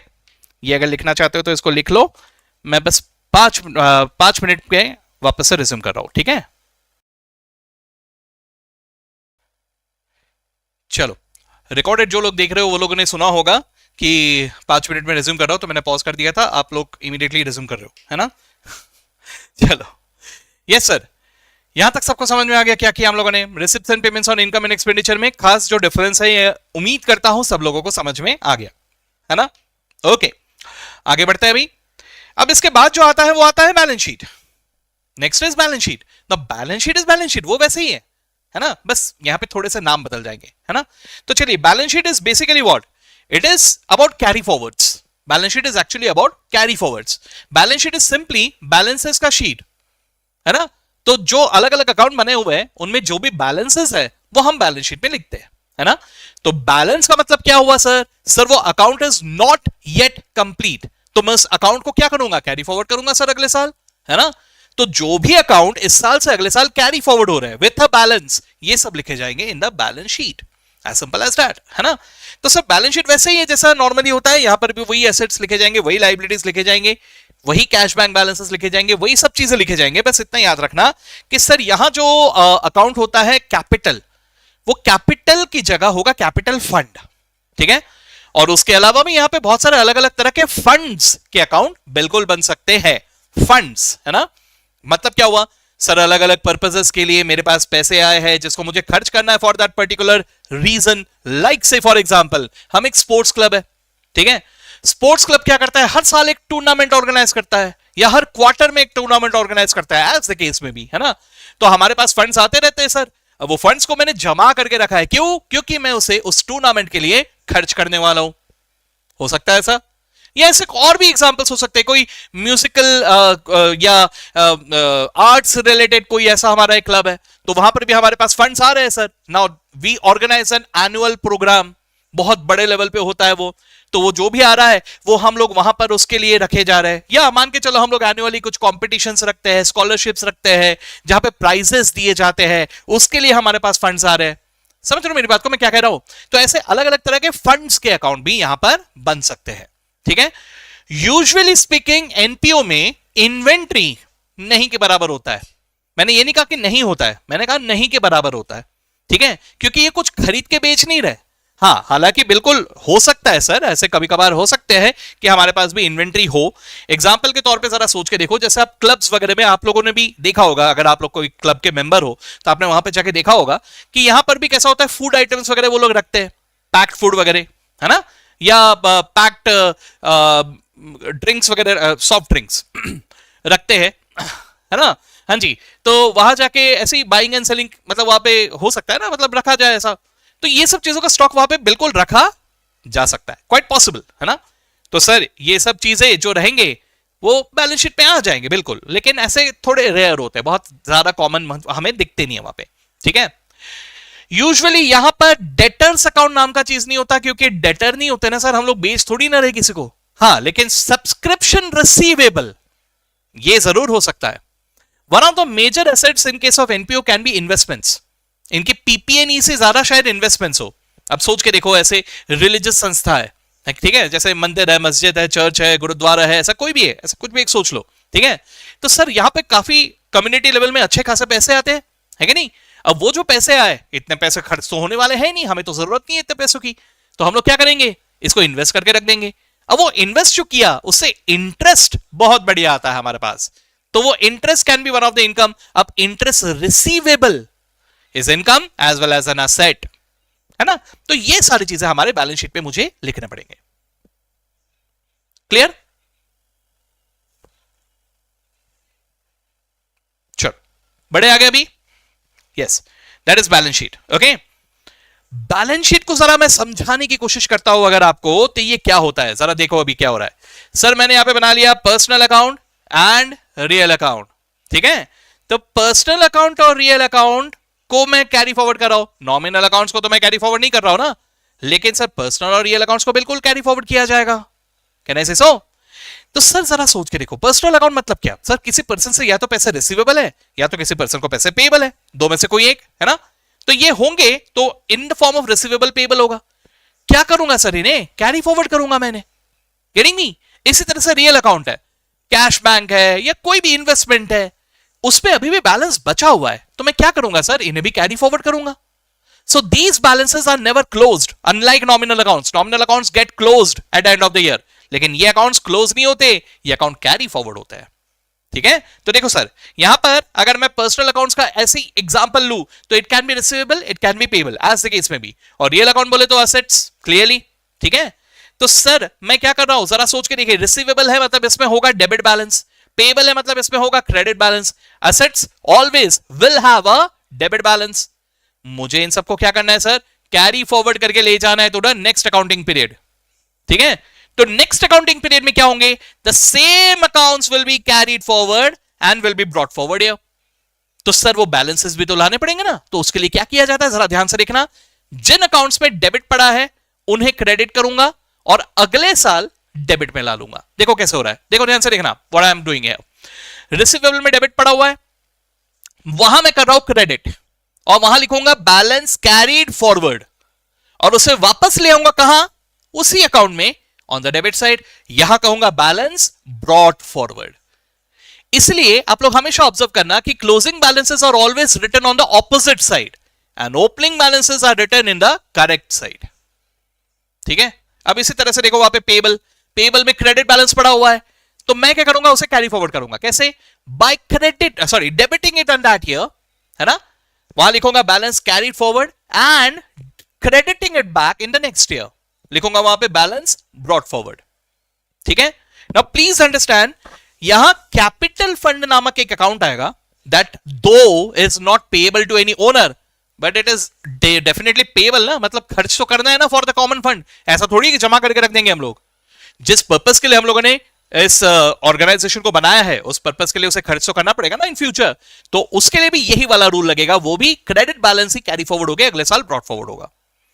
सेम वे अगर मैं एसेट्स की बात कर रहा हूं तो एसेट्स पे भी डेबिट पड़ा हुआ है, उस डेबिट को कैरी फॉरवर्ड करने के लिए उस साल में करूंगा क्रेडिट और उसे ले आऊंगा अगले साल एसेट साइड में वापस ऑन द डेबिट। कुछ समझे मैंने क्या किया? ठीक है, चलो मैं 1 मिनट के लिए रुक रहा हूं, जल्दी से इसको लिख लो।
ओके चलो, अब ये सारे के सारे जो अकाउंट्स हम लोग कैरी फॉरवर्ड कर रहे हैं इनका लिस्ट हम प्रेजेंट करते हैं इन बैलेंस शीट। ठीक है, now can I say there will be two such types of list, one accounts having debit balances, two accounts having credit balances, ऐसे ही होगा ना। तो सर इन सबको हम लोग कहां लिखेंगे? In our balance sheet. ठीक है, यस सर। तो asset side represents basically the accounts carrying debit balances and liability side represents the accounts having credit balances. ठीक है, that is what is balance sheet. ठीक है, एक बेसिक क्या समझ में आ गया? रिसिप्ट्स एंड पेमेंट्स क्या होता है, इनकम एंड एक्सपेंडिचर क्या होता है, बैलेंस शीट क्या होता है, स्टेटमेंट ऑफ कैश फ्लोज भी बनता है लेकिन वो हमारे काम का नहीं है क्योंकि हमारे सिलेबस में नहीं है। ठीक है, तो उसको इग्नोर कर रहे हैं हम लोग। डन, तो यही हमें बनाना है। अब डिटेल क्या दिया रहेगा सो डिपेंड करता है, हो सकता है ट्रायल बैलेंस दिया रहे, हमें रिसिप्ट्स एंड पेमेंट्स भी बनाना है, इनकम एंड एक्सपेंडिचर भी बनाना है, बैलेंस शीट भी बनाना है, पॉसिबल है। ठीक है, या जो सबसे कॉमन वैरायटी होता है वो होता है कि हमें वो रिसिप्ट्स एंड पेमेंट्स दे देते हैं, यानी कैश बुक दे दिया ऐसा समझो, और सर कैश बुक पे तो सिर्फ कैश ट्रांजैक्शंस मिलेंगे, बिल्कुल सही। तो क्रेडिट ट्रांजैक्शंस का क्या? सर उसके लिए एडजस्टमेंट्स दिए रहेंगे, तो मुझे वो cash transactions, credit transactions, adjustments पे दिए हुए जो है इसको स्टडी करते हुए बनाना पड़ेगा इनकम एंड एक्सपेंडिचर और balance sheet. This is the most common variety of question, सबसे कॉमन यही है। ठीक है, दूसरा ये हो सकता है कि उल्टा करे, वो देखेंगे कि कितना दिमाग चल रहा है, चलो तो वो क्वेश्चन में दे देंगे income and expenditure and adjustments और बोलेंगे कि चल अब इनकम एंड एक्सपेंडिचर से रिसिप्ट्स एंड पेमेंट्स बना, मतलब it will be like question to answer जाने की जगह आंसर टू क्वेश्चन जाओ, उल्टा सोचना होगा अब आपको। तो ये कर पा रहे कि नहीं? अब ये वाले वैरायटी में दिस इज नॉट डिफिकल्ट, क्योंकि भाई इधर से इधर आते वक्त जो किया उसका उल्टा करना है मुझे, बस। लेकिन सर वो उल्टा जब भी आता है ना तो हम लोग यू नो ऐवी घूम जाते हैं सर, मतलब घुमाना नहीं पड़ता, हम लोग घूमे हुए ही रहते हैं हम लोग वहां पे ठीक है ना, तो ये एक वैरायटी बहुत कॉमन है। अच्छा, ये भी हो सकता है कि एडजस्टमेंट्स की जगह वो लोग बैलेंस शीट ही दे दे, मतलब they will give us the income and expenditure and balance sheet और उसकी मदद से बोलेंगे चलो इन दोनों को स्टडी करके बनाओ अभी रिसिप्ट्स एंड पेमेंट्स। तो बेटा ये क्या है, आम आदमी को इतना दिमाग लगाने की बिल्कुल भी जरूरत नहीं है, लेकिन सीए बनने जा रहे हो तो भाई साहब आपसे इतना उम्मीद किया जाएगा कि भाई अलग अलग तरीके से आपको सोचना आना चाहिए, क्योंकि प्रैक्टिकल लाइफ में ऐसा हो सकता है सर, कभी कभी हमारे पास आधे अधूरे डिटेल रहते हैं, तब क्या करोगे? दिमाग तो तब चलना चाहिए ना आपका, है ना? ऐसा थोड़ी बोलोगे कि यार मेरे सिलेबस से था लेकिन मैंने उसको ऑप्शन में छोड़ दिया था इसलिए मेरे को नहीं आता, ऐसा क्लाइंट को बोलोगे आप? नहीं ना। तो वही चीज आपको दिमाग बना डेवलप करना पड़ेगा, इसलिए ये सब चीजें आपको दिए जाते हैं एग्जाम में। ओके, इतना सबको क्लियर हो गया? चलिए, तो 1 घंटे के अंदर में हम लोगों ने बेसिक एनपीओ क्या होता है और basic receipts payments income and expenditure balance sheet क्या होता है ये डिस्कस कर लिया। ठीक है, अब हम लोग आ जाते हैं टू सम टिपिकल पॉइंट्स जिसमें हमें घुमाने की कोशिश की जाती है। ये अलग अलग फॉर्म में आएंगे हमारे सामने। It can be in the form of donation, it can be in the form of entrance fees, it can be in the form of admission fees, it can be in the form of legacies, it can be in the form of honorarium, और सबसे common it can be in the form of subscription. ठीक है, तो ये अलग अलग points को लेके हमें अलग अलग बातें बताए हुए रहते हैं, इनके बारे में जल्दी से हम लोग डिस्कस कर लेते हैं। ठीक है, रेडी ऑल ऑफ यू? चलो, तो शुरू करते हैं विद सब्सक्रिप्शन। ठीक है, सब्सक्रिप्शन में अगर मैं बात करूं तो बेसिकली जो नॉर्मल कॉमन सा फॉर्मेट होता है, वो कॉमन फॉर्मेट के मुताबिक हम लोग पहले यहां पे डिस्कस कर लेते हैं, विच इज बेसिकली एक टेबल फॉर्म में इसे प्रेजेंट किया जाता है। हालांकि मैं इस फॉर्मेट को प्रेफर नहीं करता, क्योंकि इसको ज्यादातर लोग मगअप कर लेते हैं। ये प्रेजेंटेशन ही कुछ ऐसा है कि इसको याद किया जाता है। ठीक है, मैं एक दूसरा प्रेजेंटेशन आपको बताऊंगा जिसमें याद करने की जगह शायद आप लोग उसको समझ के खुद ब खुद उसे फ्रेम कर पाओ। और ये बात इसलिए मैं जरूरी समझता हूं क्योंकि सर वो 3 घंटे में ना हमारे दिमाग में वायरस लग जाता है। ठीक है, आप कितनी भी बार पढ़ के जाओ, 100 बार याद करके जाओ, लेकिन फिर भी वो 3 घंटे में आपको याद आएगा क्या, इसका गारंटी नहीं है। ठीक है, 3 घंटे में बहुत कुछ हो सकता है सर, है ना? हो सकता है मेरे को क्लिक ही नहीं हो रहा, है ना? तो ऐसे सिचुएशन में अगर मेरा दिमाग साथ नहीं दे रहा, भाई याद नहीं आ रहा, देन एटलीस्ट मैं फ्रेम तो कर पाऊं चीजों को। इसलिए मुझे उस कॉन्सेप्ट को समझना मेरे ख्याल से बहुत ज्यादा जरूरी है।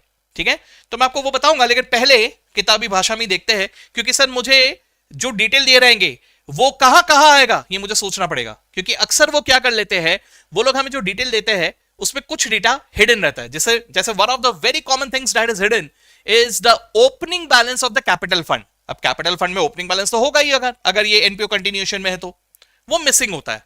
तो वो कहां से मिलेगा? उसके लिए मुझे बनाना पड़ता है ओपनिंग बैलेंस शीट।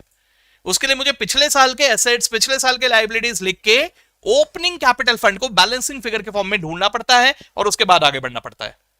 अब अगर मैं ओपनिंग बैलेंस शीट बना रहा हूं और मैं क्लोजिंग बैलेंस शीट भी बना रहा हूं, तो मुझे पूरा सोचना पड़ेगा कि सर इनमें से कौन सा ओपनिंग बैलेंस शीट में आएगा, कौन सा क्लोजिंग बैलेंस शीट में आएगा, कौन सा रिसिप्ट्स एंड पेमेंट्स में आएगा, कौन सा इनकम एंड एक्सपेंडिचर में आएगा, है ना? अब ये जो एरिया होता है, इसमें स्टूडेंट्स, बच्चे अक्सर शॉर्टकट मारते हैं। स्टूडेंट्स क्या, टीचर भी शॉर्टकट मारते हैं आजकल तो, है ना? यूट्यूब पे एक वीडियो ढूंढने जाओ, आपको 50 वीडियोस के सजेशंस मिल जाएंगे जिसमें अरे इतना कर लेने का काम हो गया, ऐसे बहुत भरे पड़े हैं कि नहीं? और हम लोग भी बड़े वाओ यार कितना मस्त ना, इसने शॉर्टकट करके दे दिया, है ना? तो हम लोग वही शॉर्टकट के चक्कर में चले जाते हैं। इंस्टीट्यूट बोलता है वाह बेटा आजा अब हमको मजे लेने आजा बेटा समझे बात को? तो ये शॉर्टकट वाला जो चीज है, ये शॉर्टकट वाले ट्रैप में अगर फंसोगे तो आगे चल के भी मुश्किल में पड़ोगे। तो इसलिए समझ लो जरा आराम से। ठीक है, चलो फिलहाल पहले मैं आपको ये फॉर्मेट बता देता हूं, क्योंकि हो सकता है कि आप लोगों ने यही फॉर्मेट पढ़ा हो, तो मैं पहले वो बता देता हूं एक बार। देखिए सर, नॉर्मली हमें रिसिप्ट्स एंड पेमेंट्स दिया रहता है, यानी amount received in the current year मुझे दिया हुआ रहेगा। ठीक है, अब मैं उसमें ऐड करूंगा any pre received in the last year. जरा सोच के देखते हैं, pre received in the last year का मतलब क्या हुआ? क्योंकि हर बार भाषा सेम रहेगा ये तो जरूरी नहीं है ना, भाषा तो बदल बदल के देंगे हमें। तो प्री रिसीव्ड यानी एडवांस में मिला, है ना? कब मिला सर? पिछले साल मिला सर। अब जरा सोचो, पिछले साल मेरे को कुछ तो भी पैसा एडवांस में मिला था। भाई अगर पिछले साल एडवांस में मिला मतलब इस साल का मिला ना। अच्छा, ये भी हो सकता है कि वो और आगे के साल का हो, लेकिन उसके लिए मुझे डिटेल देना पड़ेगा। नॉर्मली मैं क्या अज्यूम करूंगा, अगर पिछले साल मुझे एडवांस मिला मतलब इस साल के लिए मिला। तो अगर वो इस साल का है तो करंट ईयर के इनकम कैलकुलेशन में मुझे उसे ऐड करना होगा। ठीक है, ओके। फिर मैं माइनस करूंगा outstanding of the last year, यानी पहले मैं पिछले साल की चीजें प्लस माइनस कर रहा हूं। सर जरा सोच के देखो, मैंने सबसे ऊपर क्या लिखा, amount received in the current year, है ना? अब अगर पिछले साल कुछ आउटस्टैंडिंग रह गया था, मिलना बाकी था, तो हो सकता है वो मेरे को अभी मिला हो। तो सर जो मुझे अभी मिला उसमें से मैं माइनस कर दूंगा what ever was outstanding in the last year. अच्छा सर, इस पे ये भी पॉसिबल है कि वो लास्ट ईयर वाला अभी भी नहीं मिला? बिल्कुल पॉसिबल है, लेकिन उसके बारे में मुझे इन दैट केस डिटेल देना होगा। जब तक नहीं दिया तब तक मैं अज्यूम नहीं करूंगा। ठीक है, ओके। अब इसके अलावा मैं यहां से माइनस कर दूंगा प्री रिसीव्ड यानी एडवांस जो मिला है इन द करंट ईयर, है ना। सर इस साल अगर मुझे एडवांस मिल रहा है तो जाहिर से बात है ये इस साल का नहीं है सर, ये तो अगले साल का है। एडवांस मिल रहा है ना अभी, तो ये अगले साल का है, तो मुझे यहां से माइनस कर देना होगा। और उसी तरह से outstanding of the current year, sir outstanding of the current year यानी ये इस साल का है सर, मिला नहीं है लेकिन है तो इस साल का, इसलिए इसे मुझे यहां पे अलग से ऐड करना होगा। ठीक है, I hope you are able to relate it with the example जो हम लोगों ने अभी थोड़ी देर पहले ही देखा था। ठीक है, ओके। अब आपको एक बात और समझना होगा, so whatever is received in the current year, whether of the current year, whether of the next year, whether of the earlier year, whatever, तो सर वो वाला जो पोर्शन होता है ना वो जाता है रिसिप्ट्स एंड पेमेंट्स अकाउंट में। ठीक है, अब ये जो pre received in the last year है ये लिखा जाता है ओपनिंग बैलेंस शीट के लाइबिलिटी साइड में। ठीक है, सर का है लाइबिलिटी साइड में, ई तो एडवांस है। अब यही होता है मगअप करने का डिसएडवांटेज। ठीक है, एडवांस देखा कि एसेट लगता है हमें, भाई साहब एडवांस एक्सपेंस है कि एडवांस इनकम है उसके मुताबिक सब बदल जाता है। एडवांस एक्सपेंस यानी prepaid expense is an asset, लेकिन एडवांस इनकम यानी pre received income is a liability. तो हर बार एडवांस वर्ड देख के ही एसेट होगा ऐसा अज्यूम मत कर लेना, है ना। देखो यही कि मैं कह रहा हूं, इतने देर से यही कह रहा हूं, इंस्टीट्यूट ऐसे ही चीज की तलाश में होता है कि कितने जन रट के आए हैं, कितना जन बिना समझे रट्टा मार के आए हैं, उनको ऐसे क्वेश्चंस में आराम से घूम जाएंगे वो लोग। ठीक है, तो इससे बचना है हमें, तो फिर हमें सिर्फ रटने की जगह समझना भी पड़ेगा, है ना। Okay, outstanding of the last year, sir last year का है यानी ये ओपनिंग बैलेंस शीट में आना चाहिए, पिछले साल के बैलेंस शीट में होगा ना आउटस्टैंडिंग। अब जरा समझो, आउटस्टैंडिंग वर्ड यूज करने की जगह आप लोग सिर्फ एक वर्ड से उसे रिप्लेस कर दो, receivable. Subscription is my income, outstanding यानी रिसीवेबल। अब आपके दिमाग में क्लियरली आएगा, अगर रिसीवेबल है यानी कैन आई से इट इज एन एसेट, यानी ओपनिंग बैलेंस शीट में एसेट साइड में दिखाना चाहिए। ठीक है, ओके सर। अब इसी तरह से pre received in the current year, जरा सोच के देखिए, pre received advance, income received in advance is liability, लेकिन एक करंट ईयर में मिला है सर, तो ये मेरे करंट ईयर के बैलेंस शीट के लायबिलिटी साइड में दिखाना चाहिए। ठीक है, और उसी तरह से outstanding of the current year, sir current year की बात करो यानी क्लोजिंग बैलेंस शीट में आएगा, आउटस्टैंडिंग यानी रिसीवेबल। सो कुछ भी सब्सक्रिप्शन अगर अभी भी रिसीवेबल है इन द करंट ईयर तो ये मुझे क्लोजिंग बैलेंस शीट के एसेट साइड में लिखना पड़ेगा। ठीक है, अब ये सब ध्यान में रखते हुए जो फिर फाइनल बैलेंस बचेगा that will be the amount that will go to your income and expenditure account. ठीक है, this is the basic format जो हम लोग ज्यादातर याद करके जाते हैं। अब मैं इसे थोड़े अलग तरीके से आपको समझाने की कोशिश करता हूं। ठीक है, अब यहां पर फाइनली अगर मुझे चीजों को याद रखना है तो मेरा जो तरीका है वो है टी फॉर्मेट वाला, अकाउंट फॉर्म। ठीक है, क्योंकि मुझे पर्सनली ऐसा लगता है कि हम लोग प्लस माइनस के कंपैरिजन में डेबिट क्रेडिट पे ज्यादा कंफर्टेबल होते हैं। ठीक है, प्लस माइनस में अक्सर अपन गलती करते हैं, स्पेशली अगर उल्टा कैलकुलेशन करना है तो। ठीक है, तो मैं यहां पे सजेस्ट करूंगा कि आप लोग सिर्फ डेबिट क्रेडिट मेथड फॉलो करो, जिसमें आपको क्या करना है, चीजों को डेबिट और क्रेडिट पे क्या आता है वो याद रखना है, बस इतना मालूम होना चाहिए आपको, है ना। और ये मेरे ख्याल से रटने की चीज नहीं, क्योंकि वी आर एटलीस्ट इतना तो तय है सर कि डेबिट में क्या आएगा क्रेडिट पे क्या आएगा ये हम लोग सोच पाएंगे, है ना। तो अगर वो लिख लिया तो आपको कोई एक डेटा मिसिंग होगा। अब कैसा भी क्वेश्चन आए एक ही डेटा मिसिंग होगा, वो डेटा आपको इस मास्टर अकाउंट की मदद से इजीली मिल जाएगा। ठीक है, तो दिस इज अ रामबाण इलाज। मैंने बहुत सारे तरीकों में रिसर्च किया हुआ है, इस तरह से किए तो क्या, उस तरह से किए तो क्या। देखो मैंने यहां से ऐसे ऐसे आगे बढ़ते बढ़ते हर चीज में एक ब्लॉक पाया है कि यार इससे यहां पे डिफिकल्टी आती है, यहां पे डिफिकल्टी आती है। तो मैंने सारे मेथड्स पे रिसर्च करने के बाद ये वो मेथड आया है घूम फिर के, जिसमें आपको बिना किसी टेंशन के क्वेश्चन में जितना घुमाना है घुमा ले, you will not get confuse, you will get the answer. बस इसमें एक ही चीज मैं आप लोगों को कहूंगा कि नॉर्मली स्पीकिंग क्या होता है कि हम लोगों को कुछ चीजों की आदत पड़ जाती है, अब वो आदत से बाहर निकलना थोड़ा मुश्किल होता है। ठीक है, तो अगर मैं आपको सिर्फ एक बात कह रहा हूं, आप अपने आदत के साथ अपनी जिंदगी बिता दो, अगर उससे आप सही जवाब तक पहुंच रहे हो तो। लेकिन उस आदत से अगर सही जवाब पे मैं नहीं पहुंच रहा हूं, मेरे आंसर्स गलत आ रहे हैं सर, मुझे कंफ्यूजन हो रहा है सर, तो भाई उस आदत को मारो गोली, चेंज कर लो, न्यू मेथड में आ जाओ यार, टेंशन क्या है उसमें, है ना। चलो एनीवेज, तो मैं अपने तरीके से एक बार आपको बता देता हूं। सर मैंने बनाया master subscription account. In fact this is a common we can say account for all the income. कोई भी इनकम हो सबके लिए आप यही वाला फॉर्मेट यूज कर सकते हो, यही वाला तरीका यूज कर सकते हो, ठीक है। Now please try to understand. Sir subscription is my income, है ना। Income can be receivable, income can be pre received, दोनों हो सकते हैं सर, ठीक है। अब जरा समझो, मान के चलो कोई भी इनकम रिसीवेबल है, तो कैन आई से it is an asset, an asset carries a debit balance. क्या कहा मैंने, समझा सर। अगर कोई भी इनकम रिसीवेबल है, इनकम मिलने वाला है, यानी that is an asset always carries a debit balance, okay. तो ये याद रखना, अगर कोई भी लास्ट ईयर का सब्सक्रिप्शन रिसीवेबल है, कोई भी ऐसा डेटा मुझे मिल रहा है, so that is the opening subscription receivable, जिसे मैं लिखूंगा यहां पे on the debit side. Debit side में क्या लिख दिया, ओपनिंग सब्सक्रिप्शन रिसीवेबल, असेट है इसलिए डेबिट पे लिखा, है ना। और अगर ओपनिंग रिसीवेबल इधर लिखा, क्लोजिंग रिसीवेबल को इधर लिख दिया। कुछ समझे क्या किया, ठीक है, ओके। अब सब्सक्रिप्शन कोई एक बंदा थोड़ी ना होता है जिससे रिसीवेबल वगैरह हो, ऐसे तो बहुत सारे लोग हैं सर। किसी ने मेरे को अभी तक दिया नहीं है और किसी ने एडवांस में दे दी, ये भी हो सकता है। So it is definitely possible that there might be some pre-received subscription या advance subscription. Now advance income is a liability. ये बात को ध्यान में रखना सब लोग, ठीक है। तो सर अगर कोई एडवांस सब्सक्रिप्शन है, that will appear on the credit side. Opening advance subscription will appear on the credit side.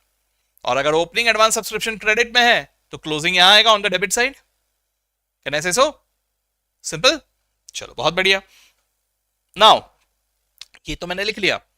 अब एक बेसिक नेचर कोई भी इनकम के बारे में सोच के देखो। इनकम अगर मुझे मिल रहा है, कोई भी इनकम सोचो, कोई भी एनी इनकम, इंटरेस्ट मिल रहा है, सोचो इंटरेस्ट अगर मिल रहा है, एंट्री क्या होगी सर, पैसे मिले सर, इंटरेस्ट का पैसे मिले, क्या एंट्री करते हो आप लोग, cash bank debit to interest, ऐसे ही करते हो, है ना। अच्छा कोई भी देख लो ना यार, मान के चलो मेरे को कमीशन मिला, क्या एंट्री करते हो, cash bank debit to commission, ऐसे ही करते हो ना। तो ये सब्सक्रिप्शन मिला तो एंट्री क्या करोगे, cash bank debit to subscription, यानी जो भी पैसा मिला वो आपको मास्टर सब्सक्रिप्शन अकाउंट के क्रेडिट पे लिखना होगा। What is this, this is the subscription received during the year, ठीक है। अब यहां जो फाइनल बैलेंस बच रहा है, this is the amount of the subscription that will be transferred to your income and expenditure. मैंने क्या कहा था आपको, हर नॉमिनल अकाउंट अल्टीमेटली ट्रांसफर होता है टू इनकम एंड एक्सपेंडिचर, है ना। तो जितना इस साल का अमाउंट है वो ऑटोमेटिकली यहां पर बैलेंसिंग फिगर के फॉर्म में नजर आएगा, and this is the amount that will be transferred to your income and expenditure account, ठीक है। ये बात समझा सबको। 6 चीजें हैं सर, 6 चीजें कहां आते हैं, ये अगर मैं याद भी कर लूं तो भी मेरा काम हो जाएगा, ठीक है। क्योंकि इन 6 चीजों में से आपको कोई एक ही डेटा होगा जो हिडन होगा, गेटिंग मी, एक डेटा हिडन होगा। अब वो हिडन डेटा आप ढूंढ के निकालना पड़ेगा आपको। अब अगर बाकी के 5 चीजें हम लोगों ने लिख लिए, तो हिडन डेटा ढूंढना कितना मुश्किल काम है, निकाल सकते हम लोग। This is what it is. तो this is the master subscription account. इससे हर सब्सक्रिप्शन के क्वेश्चन का इलाज आपको मिल जाएगा, ठीक है, ओके। अब प्लीज अंडरस्टैंड, वो जो ओपनिंग सब्सक्रिप्शन, कोई भी ओपनिंग है तो वो ओपनिंग बैलेंस शीट में जाएगा सर, है ना। रिसीवेबल मतलब असेट साइड, और advance subscription opening balance sheet के लायबिलिटी साइड में, राइट। इसी तरह से क्लोजिंग सब्सक्रिप्शन, रिसीवेबल एडवांस, ऐसे केस में भी वो जाएंगे क्लोजिंग बैलेंस शीट में। तो अगर एडवांस है तो क्लोजिंग बैलेंस शीट के लायबिलिटी साइड में, अगर रिसीवेबल है तो क्लोजिंग बैलेंस शीट के एसेट साइड में, ठीक है। बाकी वो सब्सक्रिप्शन रिसीव्ड और subscription accrued, sir, accrued amount will go to your income and expenditure and received amount will go to your receipts and payments account, ठीक है।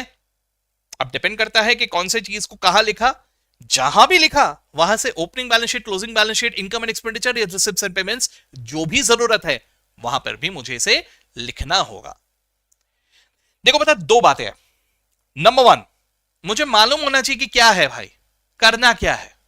नंबर 2, मुझे उसकी आदत डालनी है ना। तो सर सबसे पहला होता है सीखना, क्योंकि मुझे मालूम ही नहीं तो मैं करूंगा क्या?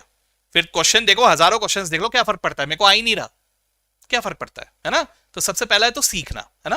तो सबसे पहले हम लोगों ने सीख लिया, ठीक है? सीखते वक्त रटना नहीं है, कॉन्सेप्ट समझना है, ठीक है? नंबर 1। नंबर 2, आदत पड़नी चाहिए। आदत पड़ने के लिए क्या करना पड़ेगा? प्रैक्टिस करना पड़ेगा सर, है ना? दिमाग हमारा ट्रेन होना चाहिए ना। दिमाग इतने जल्दी ट्रेन नहीं होता, आदत डालनी पड़ती है, उसके लिए बहुत सारे क्वेश्चंस प्रैक्टिस करने पड़ेंगे, तब जाके हम लोग कंफर्टेबल होते हैं। ठीक है? तो अगर आप लोगों ने अभी तक इस तरह से नहीं सोचा है तो अभी से सोचना शुरू करोगे और प्रैक्टिस करोगे तो बराबर आएगा। ठीक है? ये क्लियर हुआ सबको? ठीक है? यस। चलो अब इससे रिलेटेड एक क्वेश्चन देख लेते हैं हम लोग। तो मैं आपको मॉड्यूल के इलस्ट्रेशन नंबर 7 की मदद से इसको समझाने की कोशिश करूंगा। ठीक है? चलिए देखते हैं क्या क्या दिया हुआ मुझे। From the following information calculate the amount of subscription outstanding for the year ended. Calculate the amount of subscription outstanding for the year ended 31 मार्च 2022। ठीक है? मैंने क्या कहा था? 6 चीजें हैं, 6 में से 5 चीजें आपको हिडन होंगे। ठीक है? सॉरी 5 चीजें आपको दिए हुए रहेंगे और एक चीज हिडन होगा। ओके? तो आपको इसे कैसे ढूंढ के निकालना है? चलिए सर एक काम करता है, मैं सबसे पहले ये मास्टर सब्सक्रिप्शन अकाउंट बना लेता हूं। ठीक है? कैन आई से द ओपनिंग रिसीवेबल इधर आएगा, तो क्लोजिंग रिसीवेबल इधर आएगा। ओपनिंग प्री रिसीव्ड या एडवांस, ओपनिंग एडवांस इधर आएगा। सर क्लोजिंग एडवांस इधर आएगा। सर ओपनिंग बोले तो लास्ट ईयर वाला, क्लोजिंग बोले तो करंट ईयर वाला, अगले साल वाला नहीं, करंट ईयर का ही, मतलब अगले साल से रिलेटेड हो। ठीक है? हाँ जी। अब ये सब तो लिख दिया, रिसिप्ट्स एंड पेमेंट्स वाला अमाउंट यहां आएगा, इनकम एंड एक्सपेंडिचर वाला अमाउंट यहां आएगा। यानी यहां पर क्या आना चाहिए? यहां पे आना चाहिए अक्रूड अमाउंट, और यहां पर क्या आना चाहिए? यहां पे आना चाहिए रिसीव्ड अमाउंट। ठीक है? मास्टर सब्सक्रिप्शन अकाउंट को पहले बना के रख दिया, अब फिल इन द ब्लैंक्स करना है। ठीक है? चलो फिल इन द ब्लैंक्स करते हैं। सर सबसे पहले a club has 350 members each paying an annual subscription of 1050। Sir मुझे अक्रूड अमाउंट पता है सर। सोच के देखो, अगर 350 मेंबर है और हर एक से मैं 1050 ले रहा हूं, यानी साल भर में अक्रू कितना होने वाला है? मिल जाएगा? कैलकुलेट करो, 350 इंटू 1050, 3,67,500 साल भर में अक्रू होने वाला है। सर कहने से ये वाला अमाउंट मिल गया मुझे, 3,67,500, है ना? ये इनकम एंड एक्सपेंडिचर वाला अमाउंट है। Okay, the receipts and payments account for the year showed a sum of 4,10,000 received as subscription. 4,10,000 क्या है? रिसीव्ड। यहां लिख देता हूं मैं 4,10,000। ठीक है? Okay, the following additional information is provided. क्या कह दिया है?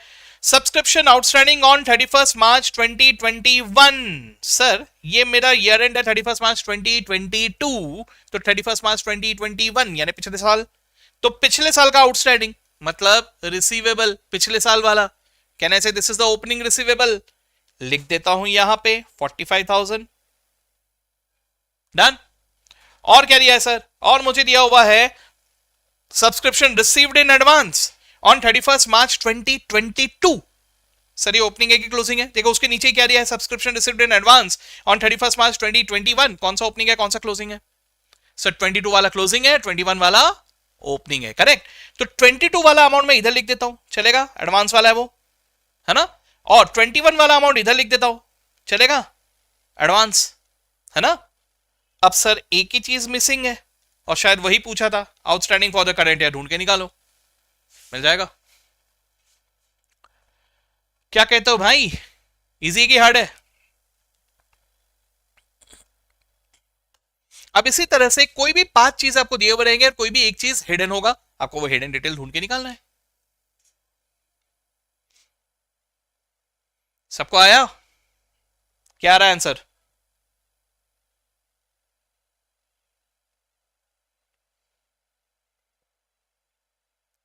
सु आंसर 6,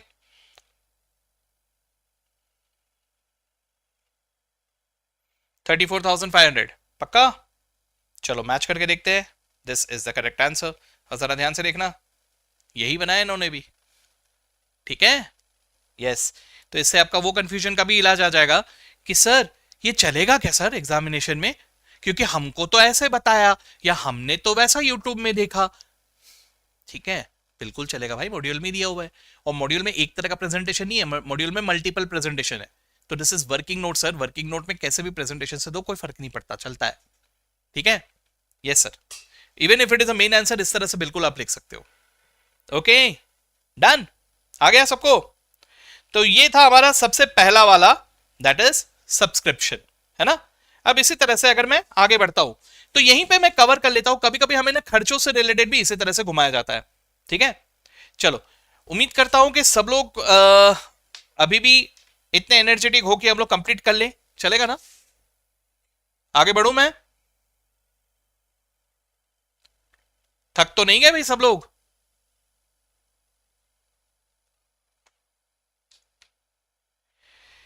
एक अंदाज आ जाता है मुझे कि कितना पढ़ने के बाद और कितने टाइम के बाद सब लोगों में थकान फील होना शुरू होता है, तो इसलिए मैंने एक बार आपसे पूछ लिया, यस थोड़ा सा ब्रेक चाहिए आपको, है ना। हाँ, तो ठीक है, एक ब्रेक ले लेते हैं हम लोग। रिकॉर्डेड लेक्चर्स वाले प्लीज याद रखना, मैं यहाँ पे पॉज कर रहा हूं और सीधा चालू कर दूंगा, ठीक है। तो रिकॉर्डेड अगर आप लोग देख रहे हो तो आप तो कभी भी ब्रेक ले सकते हो, कोई टेंशन वाली बात नहीं है, ठीक है। बट लाइव स्टूडेंट्स के लिए मैं फिलहाल यहाँ पे इसे ब्रेक दे रहा हूँ 10 मिनट का, उसके बाद वापस से रिज्यूम करेंगे, ठीक है। लेकिन एनपीओ का पूरा एक्सप्लेनेशन मैं आज ही कंप्लीट कर लूंगा, ठीक है, यस सर, चलो।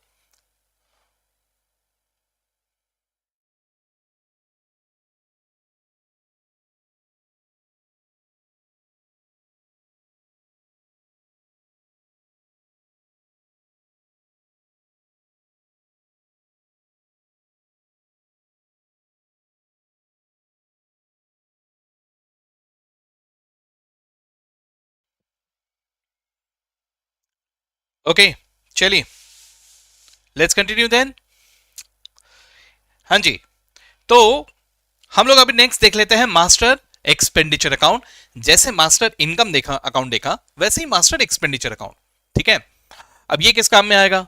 ये बेसिकली दो तरह से काम में आएंगे। एक तो हमें इसके ऊपर स्पेसिफिक क्वेश्चन पूछा जा सकता है, जैसे अभी सब्सक्रिप्शन बेस्ड मैंने क्वेश्चन दिखाया, वैसे कोई एक एक्सपेंडिचर बेस्ड क्वेश्चन बना देंगे वो लोग, है ना। और दूसरा, ये एक वर्किंग नोट के फॉर्म में हमारे काम में आ सकता है, क्योंकि जो हमें क्वेश्चंस दिए रहते हैं उसमें कोई ना कोई डेटा हिडन होता है, तो वो ढूंढना होता है ना। तो तब ये एक वर्किंग नोट के फॉर्म में हमें बहुत इजीली बता सकता है क्या है हिडन, ठीक है। तो देखिए, अभी हम लोग अगर यहां पर देखें तो यहां पे कैसा होगा, देखो, मास्टर एक्सपेंडिचर, खर्चा, एक्सपेंडिचर, है ना। अब जरा सोचो, expenditure can be prepaid, expenditure can be outstanding, दोनों बातें हो सकते हैं। Prepaid expense is an asset, तो प्रीपेड अगर कुछ भी है, यहां लिख देता हूं डेबिट में, है ना। ओपनिंग प्रीपेड और क्लोजिंग प्रीपेड हेंस आ जाएगा ऑन द क्रेडिट साइड, ठीक है। अच्छा, अगर एक्सपेंसेस पेबल है, आउटस्टैंडिंग पेबल, तो opening it is a liability, है ना, तो लाइबिलिटी कैन कैसे क्रेडिट में आना चाहिए, ओपनिंग पेबल, और अगर ओपनिंग पेबल वहां लिखा तो क्लोजिंग पेबल इधर आना चाहिए on the debit side, correct, yes sir. अब कोई भी एक्सपेंस पेमेंट की एंट्री बताओ, कोई भी एक्सपेंस, सैलरी, रेंट वगैरह, कोई भी, क्या करते हो, एंट्री क्या करते हो, पैसे देते हो तो क्या एंट्री करते हो, salary account debit to cash, rent account debit to cash, कोई भी एक्सपेंस डेबिट टू कैश, तो ये भी वही हो रहा है ना। एक्सपेंडिचर को डेबिट करोगे टू कैश, और क्रेडिट साइड में क्या आना चाहिए, hence the amount that is accrued, जो जाना चाहिए आपके इनकम एंड एक्सपेंडिचर अकाउंट के डेबिट में, हेंस यहां पे क्रेडिट में, है ना। तो देखिए सर, यहां पे डेबिट में क्या आया, डेबिट में आया द एक्सपेंस पेड, और क्रेडिट में क्या आया, the expense that is accrued which should go to your income and expenditure, ठीक है, बात समझे क्या हुआ, है ना। अब all of you remember that कोई भी ओपनिंग बैलेंस शीट पे जाएगा, तो opening prepaid opening balance sheet के एसेट साइड में, and opening payable opening balance sheet के लाइबिलिटी साइड में, ठीक है। Similarly closing prepaid closing payable कहां जाएगा सर, क्लोजिंग बैलेंस शीट पे जाएगा, है ना। सर प्रीपेड है तो आएगा एसेट साइड में, पेबल है तो लाइबिलिटी साइड में। उसी तरह से एक्सपेंस अक्रूड और expense received, sorry paid, expense paid जाना चाहिए रिसिप्ट्स एंड पेमेंट्स अकाउंट में, एक्सपेंस अक्रूड जाना चाहिए इनकम एंड एक्सपेंडिचर अकाउंट में, है ना। अब हमें क्या किया रहेगा, हमें इनमें से कोई एक पर्टिकुलर आइटम हिडन होगा, बाकी सब डिटेल दिए हुए रहेंगे और हमें उस हिडन डिटेल को ढूंढना पड़ेगा, दैट्स इट, ठीक है। कहने से master income and account master expenditure का बिल्कुल उल्टा है, या मास्टर एक्सपेंडिचर मास्टर इनकम का बिल्कुल उल्टा है ना। तो this is something that is the master accounts, ये दो मास्टर अकाउंट्स है। मास्टर अकाउंट्स का मतलब ही क्या होता है कि सर ये ओवरऑल सॉल्यूशन है आपको, है ना।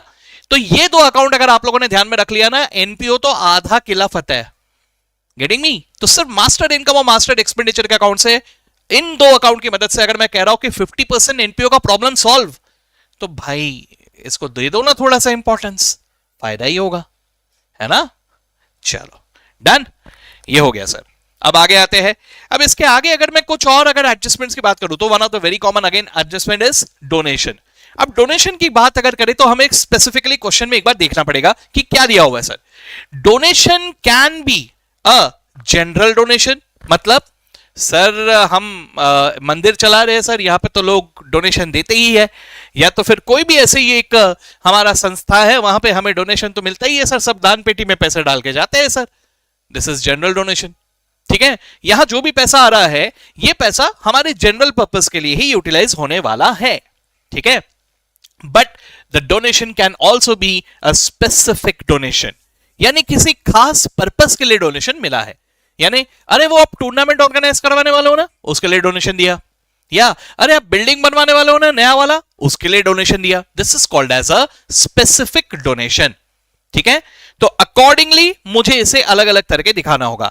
जैसे अगर जनरल डोनेशन है, बिंदास उसको इनकम एंड एक्सपेंडिचर में लिख दो इनकम, ठीक है, लेकिन अगर स्पेसिफिक डोनेशन है तो डिपेंड करता है सर, स्पेसिफिक डोनेशन है तो क्या पर्पस है उसके मुताबिक मुझे उसके लिए एक स्पेशल अकाउंट बनाना होगा।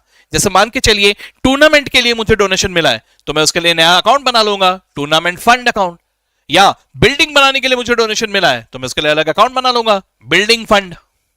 समझे बात को, ऐसा है। अच्छा सर अगर मुझे कुछ भी इंफॉर्मेशन नहीं दिया रहा, सिर्फ बोला है कि डोनेशन है और कुछ भी नहीं बोला, तो मैं क्या अज्यूम करूं कि जनरल मानूं कि स्पेसिफिक मानूं। Now this is also one of the things, क्योंकि कई बार क्वेश्चन में डेटा दिया ही नहीं रहता सफिशिएंट, तो मैं कैसे अज्यूम करूंगा, वेरी सिंपल, कुछ नहीं दिया रहा तो फिर हम लोग जनरल वाला ही अज्यूम करते हुए चलेंगे and we will credit that to income and expenditure. और वहीं पे अगर स्पेशल वाला रहा तो देखो मैं या तो उसे स्पेशल फंड के फॉर्म में रखूंगा, और अगर कोई ऐसा स्पेशल फंड रिक्वायर्ड नहीं है तो सीधा सीधा उसको कैपिटल फंड में ऐड कर दूंगा। ठीक है, इन एब्सेंस ऑफ इंफॉर्मेशन हम लोग ये अज्यूम करेंगे। समझे, ध्यान में रहेगा, yes sir. So this is about donation, okay, ध्यान में रहेगा। स्पेसिफिक रहा तो या तो स्पेशल फंड क्रिएट कर लो या तो सीधा सीधा कैपिटल फंड में ऐड कर दो। ठीक है, this is about donation, easy. ठीक है, बढ़े आगे। नेक्स्ट और एक नाम होता है entrance fees and admission fees. ठीक है, एंट्रेंस फीस एडमिशन फीस ये मोस्टली आता है in the form of clubs. ठीक है, क्लब्स में मेंबर्स जो रहते हैं वो मेंबर्स को जब हम लोग एंट्री ले रहे हैं तो एंट्रेंस फीस या एडमिशन एज द केस में भी, है ना। सो सर यहां पर भी सेम रूल लग जाएगा। आपको सबसे पहले यह देखना है कि क्या ये एनुअल है कि ये वन टाइम है ना। एनुअल है तो वो रेवेन्यू नेचर का हुआ, और अगर वन टाइम है तो ये कैपिटल नेचर का हुआ, कैन ऐसे सो, है ना। तो सर यहां पर आपको वही देख लेना है कि या तो ये इनकम एंड एक्सपेंडिचर में क्रेडिट हो जाएगा या तो ये कैपिटल फंड में ऐड हो जाएगा, डिपेंडिंग अपॉन उसका नेचर। इसका नेचर मतलब अगर ये रेवेन्यू नेचर का है तो ये इनकम एंड एक्सपेंडिचर अकाउंट में जाएगा, और अगर ये कैपिटल नेचर का है तो ये कैपिटल फंड में ऐड हो जाएगा।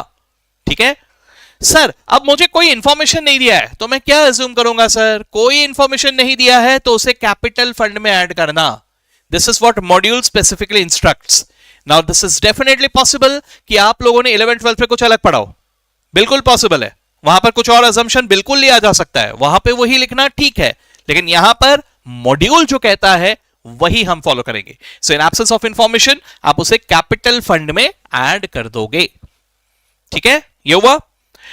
इसके बाद अगर मैं बात करूं अबाउट लाइफ मेंबरशिप फीस, भाई साहब लाइफ मेंबरशिप फीस नाम से ही क्या समझ में आ रहा है, क्या ये रेवेन्यू नेचर का हो सकता है, नहीं ना, तो इसे मैं सीधा सीधा ऐड कर दूंगा पूरा कैपिटल फंड। ठीक है, ओके सर। और वहीं पे अगर मैं बात करता हूं about legacy, now what do you mean bye legacy sir, legacy यानी एक लमसम पैसा मिला है वाया विल और एनीथिंग लाइक दैट। कई बार ऐसा होता है ना कि कुछ लोग अपने विल का जायदाद का कुछ हिस्सा so and so charitable trust को या इधर उधर कुछ तो भी दान में दे देते हैं, है ना, तो उसे हम लोग कहते हैं लेगेसी। अब नॉर्मली इसमें भी वही है भाई, ये नॉर्मली इतना बड़ा अमाउंट होता है, कैपिटल नेचर का ही होता है, बट अगेन रेवेन्यू नेचर का रहा तो इसे इनकम एंड एक्सपेंडिचर में लिखा जाएगा, कैपिटल नेचर का रहा तो सीधा सीधा कैपिटल फंड में हम लोग ऐड कर देंगे, depending upon how it is given to us in the question. Normally speaking legacy दिया रहा तो उसके बारे में मुझे क्वेश्चन में दिया हुआ रहता है कि इसको हम लोग इनकम एंड एक्सपेंडिचर में डाल दो या इसे कैपिटल फंड में ऐड करो, ऐसा कुछ ना कुछ दिया हुआ रहता है। और अगर कुछ ना दिया हो तो हम लोग उसे कैपिटल फंड में ऐड कर देंगे। In absence of information we will add it to capital fund. ठीक है, ध्यान में रहेगा ये बात। चलो ये हुआ। अब इसी तरह से अच्छा एक और नाम के बारे में बता दूं, ऑनरेरियम। ठीक है, ऑनरेरियम। ऑनरेरियम में क्या होता है जरा समझो, what is honorarium? Honorarium is a payment made in honour of someone. ठीक है, यानी हम लोगों ने किसी गेस्ट को बुलाया या किसी सेलिब्रिटी को बुलाया, है ना, हमारा कुछ ऐसा ही मस्त सा एक एनुअल फंक्शन हो रहा है, उसमें हम लोगों ने किसी खास व्यक्ति को इनवाइट किया, तो वो खास व्यक्ति जो आए हैं वो वैसे तो हमारे पर्पस को सपोर्ट करने के लिए हमारे पास आए हैं, and he is not demanding anything, लेकिन एट द सेम टाइम अगर हम लोग ऐसा कहते हैं कि नहीं भाई हम लोग थोड़े से पैसे आपको दे देते हैं आपके सम्मान में, तो उसे कहा जाता है ऑनरेरियम। ठीक है, तो ऑनरेरियम एग्जैक्टली सैलरी की तरह ही आपको इनकम एंड एक्सपेंडिचर में ही दिखाना है एज एन एक्सपेंडिचर। ठीक है, ओके। नाउ जैसा कि मैंने आपको कहा क्वेश्चन दो तरह के हो सकते हैं, receipts and payments to income and expenditure या income and expenditure to receipts and payments. ठीक है, अब यहां पे कंफ्यूजन होता है क्योंकि क्वेश्चन तो बनाएंगे ही हमें घुमाने के लिए, है ना, अब बिना घूमे हमें सॉल्यूशन तक पहुंचना है कैसे? तो देखो यहां पर ज्यादातर सबसे कॉमन जो हमें घुमाया जाता है वो एक्सपेंसेस और इनकम को लेके ही घुमाया जाता है, यानी आरएनपी दिया है और आपको इनकम एंड एक्सपेंडिचर वाले अमाउंट पे पहुंचना है, तो ये कैसे देखेंगे अपन? देखो इसको ही मैं कहता हूं आरएनपी टू आईएनई। मुझे दिया है रिसिप्ट्स एंड पेमेंट्स, मुझे बनाना है इनकम एंड एक्सपेंडिचर। ठीक है, अब यहां पर अगर इनकम के किसी भी आइटम को लेके मुझे कंफ्यूज किया जा रहा है, जो कि ज्यादातर सब्सक्रिप्शन के फॉर्म में होता है, लेकिन अदरवाइज भी कुछ हो सकता है। ठीक है, तो देखिए सर मास्टर इनकम अकाउंट सबको याद है, अभी अभी थोड़ी देर पहले बताया था, इसमें ये सारी चीजें यहां पे होते हैं, कैसे सो, है ना। अब ये सब चीजों को देखते हुए अगर मुझे बनाना है इनकम एंड एक्सपेंडिचर वाला अमाउंट, मुझे कैलकुलेट करके ढूंढ के निकालना है, तो जरा समझिए सर, अगर मुझे इनकम एंड एक्सपेंडिचर वाला अमाउंट ढूंढ के निकालना है ना, यानी आपको वो जो अक्रूड वाला जो अमाउंट है ना वो हिडन होगा, समझे। अब आपको रिसिप्ट्स एंड पेमेंट्स दिया है और आपको एडजस्टमेंट में ये बाकी डिटेल्स ढूंढने पड़ेंगे। ठीक है, और उनको रेस्पेक्टिव जगह पे लिख लो। अब जरा सोच के देखो, अगर मान के चलो मैंने आपको रिसिप्ट्स एंड पेमेंट्स वाला अमाउंट बना के रखा है, तो यहां पे कैलकुलेशन में अभी आप लोग सब मुझे बताते हुए चलिए। देखिए रिसिप्ट्स एंड पेमेंट्स वाला अमाउंट आपको दिया हुआ है, यानी amount received during the year is given to you. ठीक है, अब आपको क्वेश्चन में ढूंढ के इसमें क्या प्लस माइनस करोगे जिससे कि you will reach out to the accrued amount? बताइए, ये रिसीव्ड अमाउंट अगर मैंने आपको दे दिया, ठीक है, रिसिप्ट्स एंड पेमेंट्स आपको मिल गया, तो इसमें क्या क्या ऐड करोगे और क्या क्या माइनस करोगे? बताइए मुझे, सबसे पहले बताइए क्या ऐड करूं मैं, क्या ऐड करूं? आप उस अकाउंट को देखो, वहां से आपको क्लिक होना चाहिए। आपको क्या दिया हुआ है? कहने से आपको ये वाला अमाउंट दिया हुआ है, ये वाला अमाउंट आपको दिया हुआ है ना, आपको इस अमाउंट पे पहुंचना है, इस अमाउंट पे आपको पहुंचना है। तो इस अमाउंट में क्या ऐड करोगे, क्या माइनस करोगे? कहने से इसको ऐड करोगे, राइट, कहने से इसको भी ऐड करोगे, कहने से इसको माइनस करोगे, कहने से इसको भी माइनस करोगे, करेक्ट, ऐसे ही है ना, तो आपको वो मिलना चाहिए। यानी क्या होगा सर, देखिए जरा यहां पे I will add the opening advance, I will add the closing receivable, I will deduct the opening receivable, I will deduct the closing advance, that's it. इससे मुझे मिल जाएगा what is the amount to be transferred to income and expenditure. कुछ समझे क्या किया? ठीक है, the balance will be the amount to be transferred to your income and expenditure. ठीक है, अब इसी तरह से जरा सोच के देखिए, receipts and payments to income and expenditure ही जा रहे हैं, लेकिन इनकम की जगह एक्सपेंसेस में घुमाया गया है। तो देखिए जरा क्या हो रहा है सर, इस बार मैंने मास्टर एक्सपेंडिचर अकाउंट बना लिया जिसमें ये सारी चीजें आ रहे हैं, है ना। अब देखिए रिसिप्ट्स एंड पेमेंट्स यानी अमाउंट पेड आपको दिया हुआ है, एंड इनकम एंड एक्सपेंडिचर यानी अमाउंट अक्रूड इज मिसिंग, है ना। अब वो ढूंढ के निकालना है, कैसे ढूंढूं सर? तो देखिए आपको पेड अमाउंट दिया हुआ है, रिसिप्ट्स एंड पेमेंट्स वाला अमाउंट दिया हुआ है, वो लिख लिया मैंने पहले। अब उसमें कुछ चीजें प्लस करने होंगे, माइनस करने होंगे, क्या प्लस करेंगे क्या माइनस करेंगे ये आपको क्वेश्चन में सब दिए हुए रहेंगे, आपको बस ढूंढना होगा कौन सा रेस्पेक्टिव डिटेल कहां पर है। ठीक है, अब मैं क्या प्लस माइनस करूंगा यहां पे सर? कहने से कि मैं ऐड करूंगा ओपनिंग एडवांस, है ना, मैं ऐड करूंगा क्लोजिंग पेबल, करेक्ट, मैं माइनस करूंगा ओपनिंग पेबल और मैं माइनस करूंगा क्लोजिंग एडवांस। इससे मुझे मिल जाना चाहिए the amount that is accruing during the year which should go to your income and expenditure account. Now try to understand, मैंने यहां पे दोनों प्रेजेंटेशन दे दी है, अगर आप प्लस माइनस में ज्यादा कंफर्टेबल हो तो आप इस तरह से सोच सकते हो, है ना। ऑल्टरनेटिवली आपको प्लस माइनस की जरूरत ही नहीं है, आप वर्किंग नोट में सीधा ये मास्टर एक्सपेंडिचर अकाउंट बनाओ, वो बैलेंसिंग फिगर के फॉर्म में आपको मिल जाएगा, चलेगा। कुछ समझे क्या किया हम लोगों ने? ठीक है, अब उल्टा आते हैं सर, अब उल्टा आते तो जनरली स्पीकिंग हमें प्लस की माइनस, माइनस की प्लस, ये सब उल्टा सोचना होता है। मेरा सोचना ये है कि आप लोग सिर्फ ये अकाउंट बनाओगे तो इसमें ऑटोमेटिकली आंसर मिल जाएगा। देखो सर, अब मैं क्या कह रहा हूं, हेडिंग देखो, income and expenditure to receipts and payments बना रहा हूं। तो सर मान के चलो इनकम को लेके मुझे घुमाया गया है, तो ये मेरा मास्टर इनकम है। अब क्या होगा जरा ध्यान से देखना, इस बार मुझे अमाउंट अक्रूड दिया हुआ रहेगा। इनकम एंड एक्सपेंडिचर दिया है मतलब अमाउंट अक्रूड दिया है, और रिसिप्ट्स एंड पेमेंट्स बनाना है यानी amount of receipt is hidden, यानी ये वाला डिटेल इज हिडन, मिसिंग, है ना। अब उसको ढूंढ के निकालना है। क्या करना होगा जरा सोचिए, अगर आपने मास्टर इनकम अकाउंट बना लिया तो कहने से बाकी सब डिटेल्स को सिर्फ अपनी अपनी जगह पर लिखो एंड बैलेंसिंग फिगर के फॉर्म में आपको मिल जाएगा। मेरे ख्याल से ये ज्यादा आसान है। बट एनीवेज, अगर आपको प्लस माइनस लैंग्वेज की आदत है और उसमें कंफ्यूजन होता है तो सर ये इसकी मदद से आप सोच सकते हो। जरा देखिए, आपको amount accrued during the year दिया हुआ है, उसमें क्या प्लस करोगे क्या माइनस करोगे। देखो कहने से opening receivable should be added, right. उसके अलावा closing advance should be added, correct. उसके अलावा opening advance and closing receivable ये दोनों माइनस करने चाहिए, करेक्ट। तो इससे मुझे बैलेंसिंग फिगर के फॉर्म में मिल जाएगा the amount that is received during the year. कुछ समझे बात को?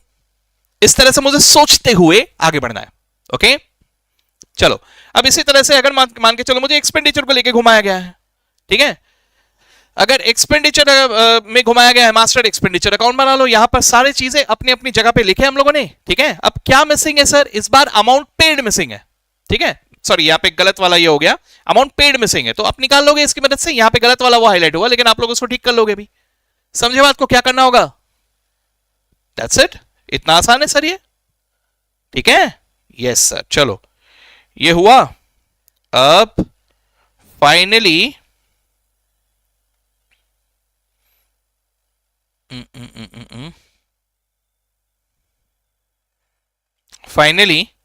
If I come to the one last thing that we need to understand, क्योंकि यही है हमारे पास receipts and payments to income and expenditure या income and expenditure to receipts and payments. बस ऐसे ही क्वेश्चंस आएंगे हमारे सामने।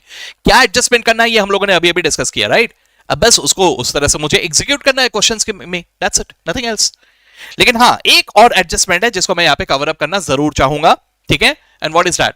देखो ये एक स्पेसिफिक क्वेश्चन भी आ सकता है और वर्किंग नोट के फॉर्म में भी आ सकता है ये, ठीक है। देखो व्हाट इज दैट, कई बार हमें क्वेश्चन में कैसा दिया रहता है कि किसी एक पर्टिकुलर आइटम का स्टॉक दिया रहता है और उस आइटम से रिलेटेड कितना अमाउंट पेबल है वो भी दिया रहता है। Not try to understand, simple समझने की कोशिश करो। सर मैं कुछ सामान खरीद रहा हूं बल्क में, है ना, और मेरा एक दुकानदार है, उससे मैं खरीदते रहता हूं, खाता चलता है सर हमारा, वहां पे बहुत बार खरीदते रहता हूं मैं, है ना। अब जरा सोचो, मैं अगर खाता चल रहा है कह रहा हूं, यानी उससे मैं परचेज कर रहा हूं, उसको पैसे पेबल है, यानी कहने से ही इज माय क्रेडिटर, है ना, ओके। अब मैंने जो भी गुड्स खरीदते रह रहा हूं सर, तो मेरे पास उसका स्टॉक मेंटेन हो रहा है ना। तो जरा समझने की कोशिश कीजिए, आपको कभी कभी क्वेश्चन में इस स्टॉक का डिटेल एज वेल एज उस क्रेडिटर का डिटेल, ये दोनों डिटेल दिए हुए रहते हैं, ठीक है। अब समझो आराम से, stock is an asset, creditor is a liability. तो स्टॉक का कहने से ओपनिंग बैलेंस डेबिट में आएगा, सीधी सी बात है ना, ओके सर। ओपनिंग बैलेंस यानी ये ओपनिंग बैलेंस शीट के एसेट साइड में भी जाना चाहिए, क्लियर? Yes sir. इसके अलावा अगर मैं बात करूं क्लोजिंग बैलेंस, क्रेडिट साइड में आएगा सर, है ना। तो सर ये क्लोजिंग बैलेंस शीट पे जाना चाहिए, एसेट साइड में, क्लोजिंग स्टॉक, है ना, यस।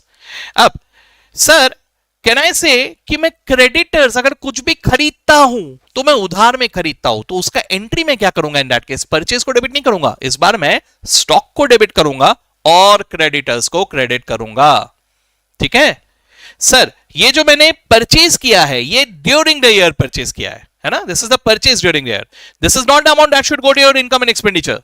क्योंकि अगर इन्वेंट्री मेंटेन्ड है तो सर जरूरी नहीं कि जो मैंने खरीदा वो मैंने कंज्यूम भी किया।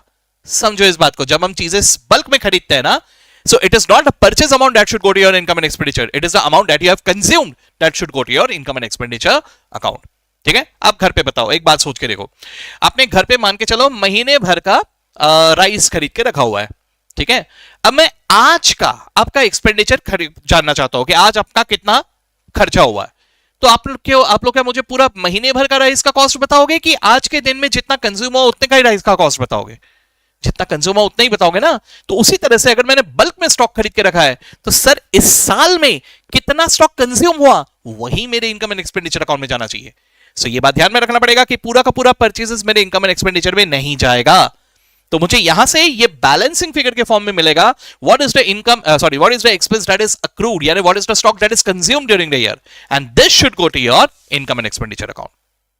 ठीक है, ये भी याद रखना है कि कई बार हमें इन्वेंट्री के साथ साथ ये क्रेडिटर्स फॉर परचेज ऐसा भी नाम दिया हुआ रहता है, जिसका ओपनिंग बैलेंस सीधी सी बात है ऑन द क्रेडिट साइड आएगा, एंड हेंस ये जाना चाहिए आपके ओपनिंग बैलेंस शीट के लायबिलिटी साइड में, और इसी तरह से क्लोजिंग बैलेंस यहां पे आएगा ऑन द डेबिट साइड, ये जाना चाहिए क्लोजिंग बैलेंस शीट के लायबिलिटी साइड में, राइट।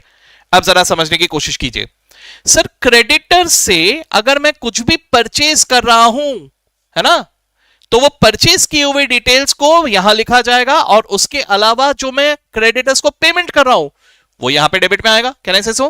तो देखिए क्रेडिटर्स अकाउंट के डेबिट साइड में कैश पेड, कैन आई से ये रिसिप्ट्स एंड पेमेंट्स में दिखाई देगा मुझे, राइट। और उसी तरह से ये जो परचेजेस है, परचेजेस ड्यूरिंग द ईयर, जरा देखना वो परचेजेस ड्यूरिंग द ईयर ऊपर भी लिखा हुआ है। This is something that is a common detail, समझ रहे हो, ये दोनों कॉमन डिटेल है, तो ये वहां पर भी आएगा स्टॉक के डेबिट में और क्रेडिटर्स के क्रेडिट पे। एंट्री क्या है? Stock account debit to creditors, तो ये दोनों जगह आएगा, कॉमन है ना। सो समझिए इस बात को, ये जो कैश पेड है ये आपको रिसिप्ट्स एंड पेमेंट्स अकाउंट में नजर आएगा, और ये जो परचेजेस है ये आपको यहां क्रेडिट करना होगा in your creditors account.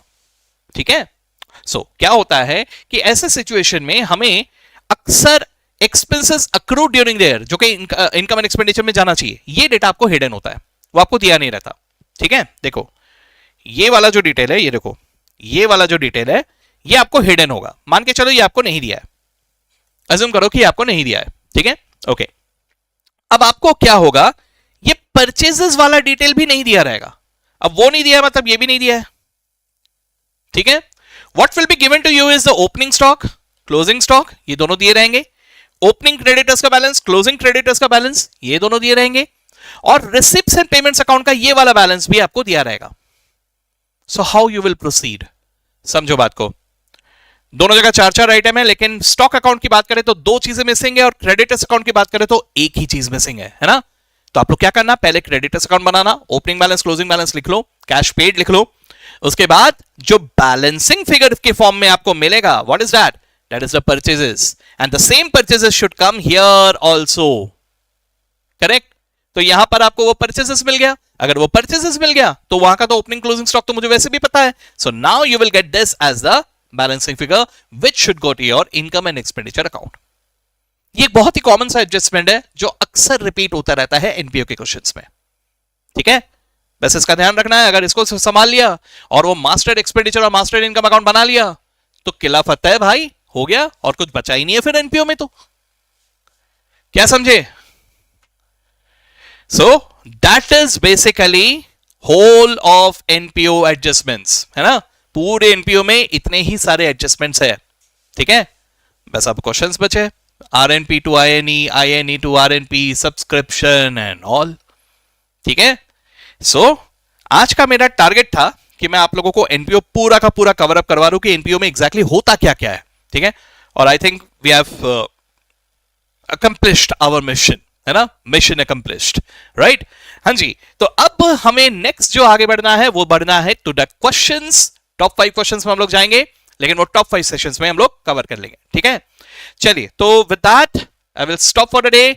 I hope कि हम लोग थोड़ा आज लंबा बैठे, लेकिन हो गया, है ना, मेन हमारा जो टारगेट था वो हमारा कंप्लीट हो गया, राइट। चलो, तो अच्छे से आप लोग इसको रिवाइज करना एक बार घर जाके। ठीक है, ओके, एंड उसके अलावा we will continue with questions later. Okay, चलो, so that's it, ending it here then, see you all tomorrow. Okay, bye bye everyone.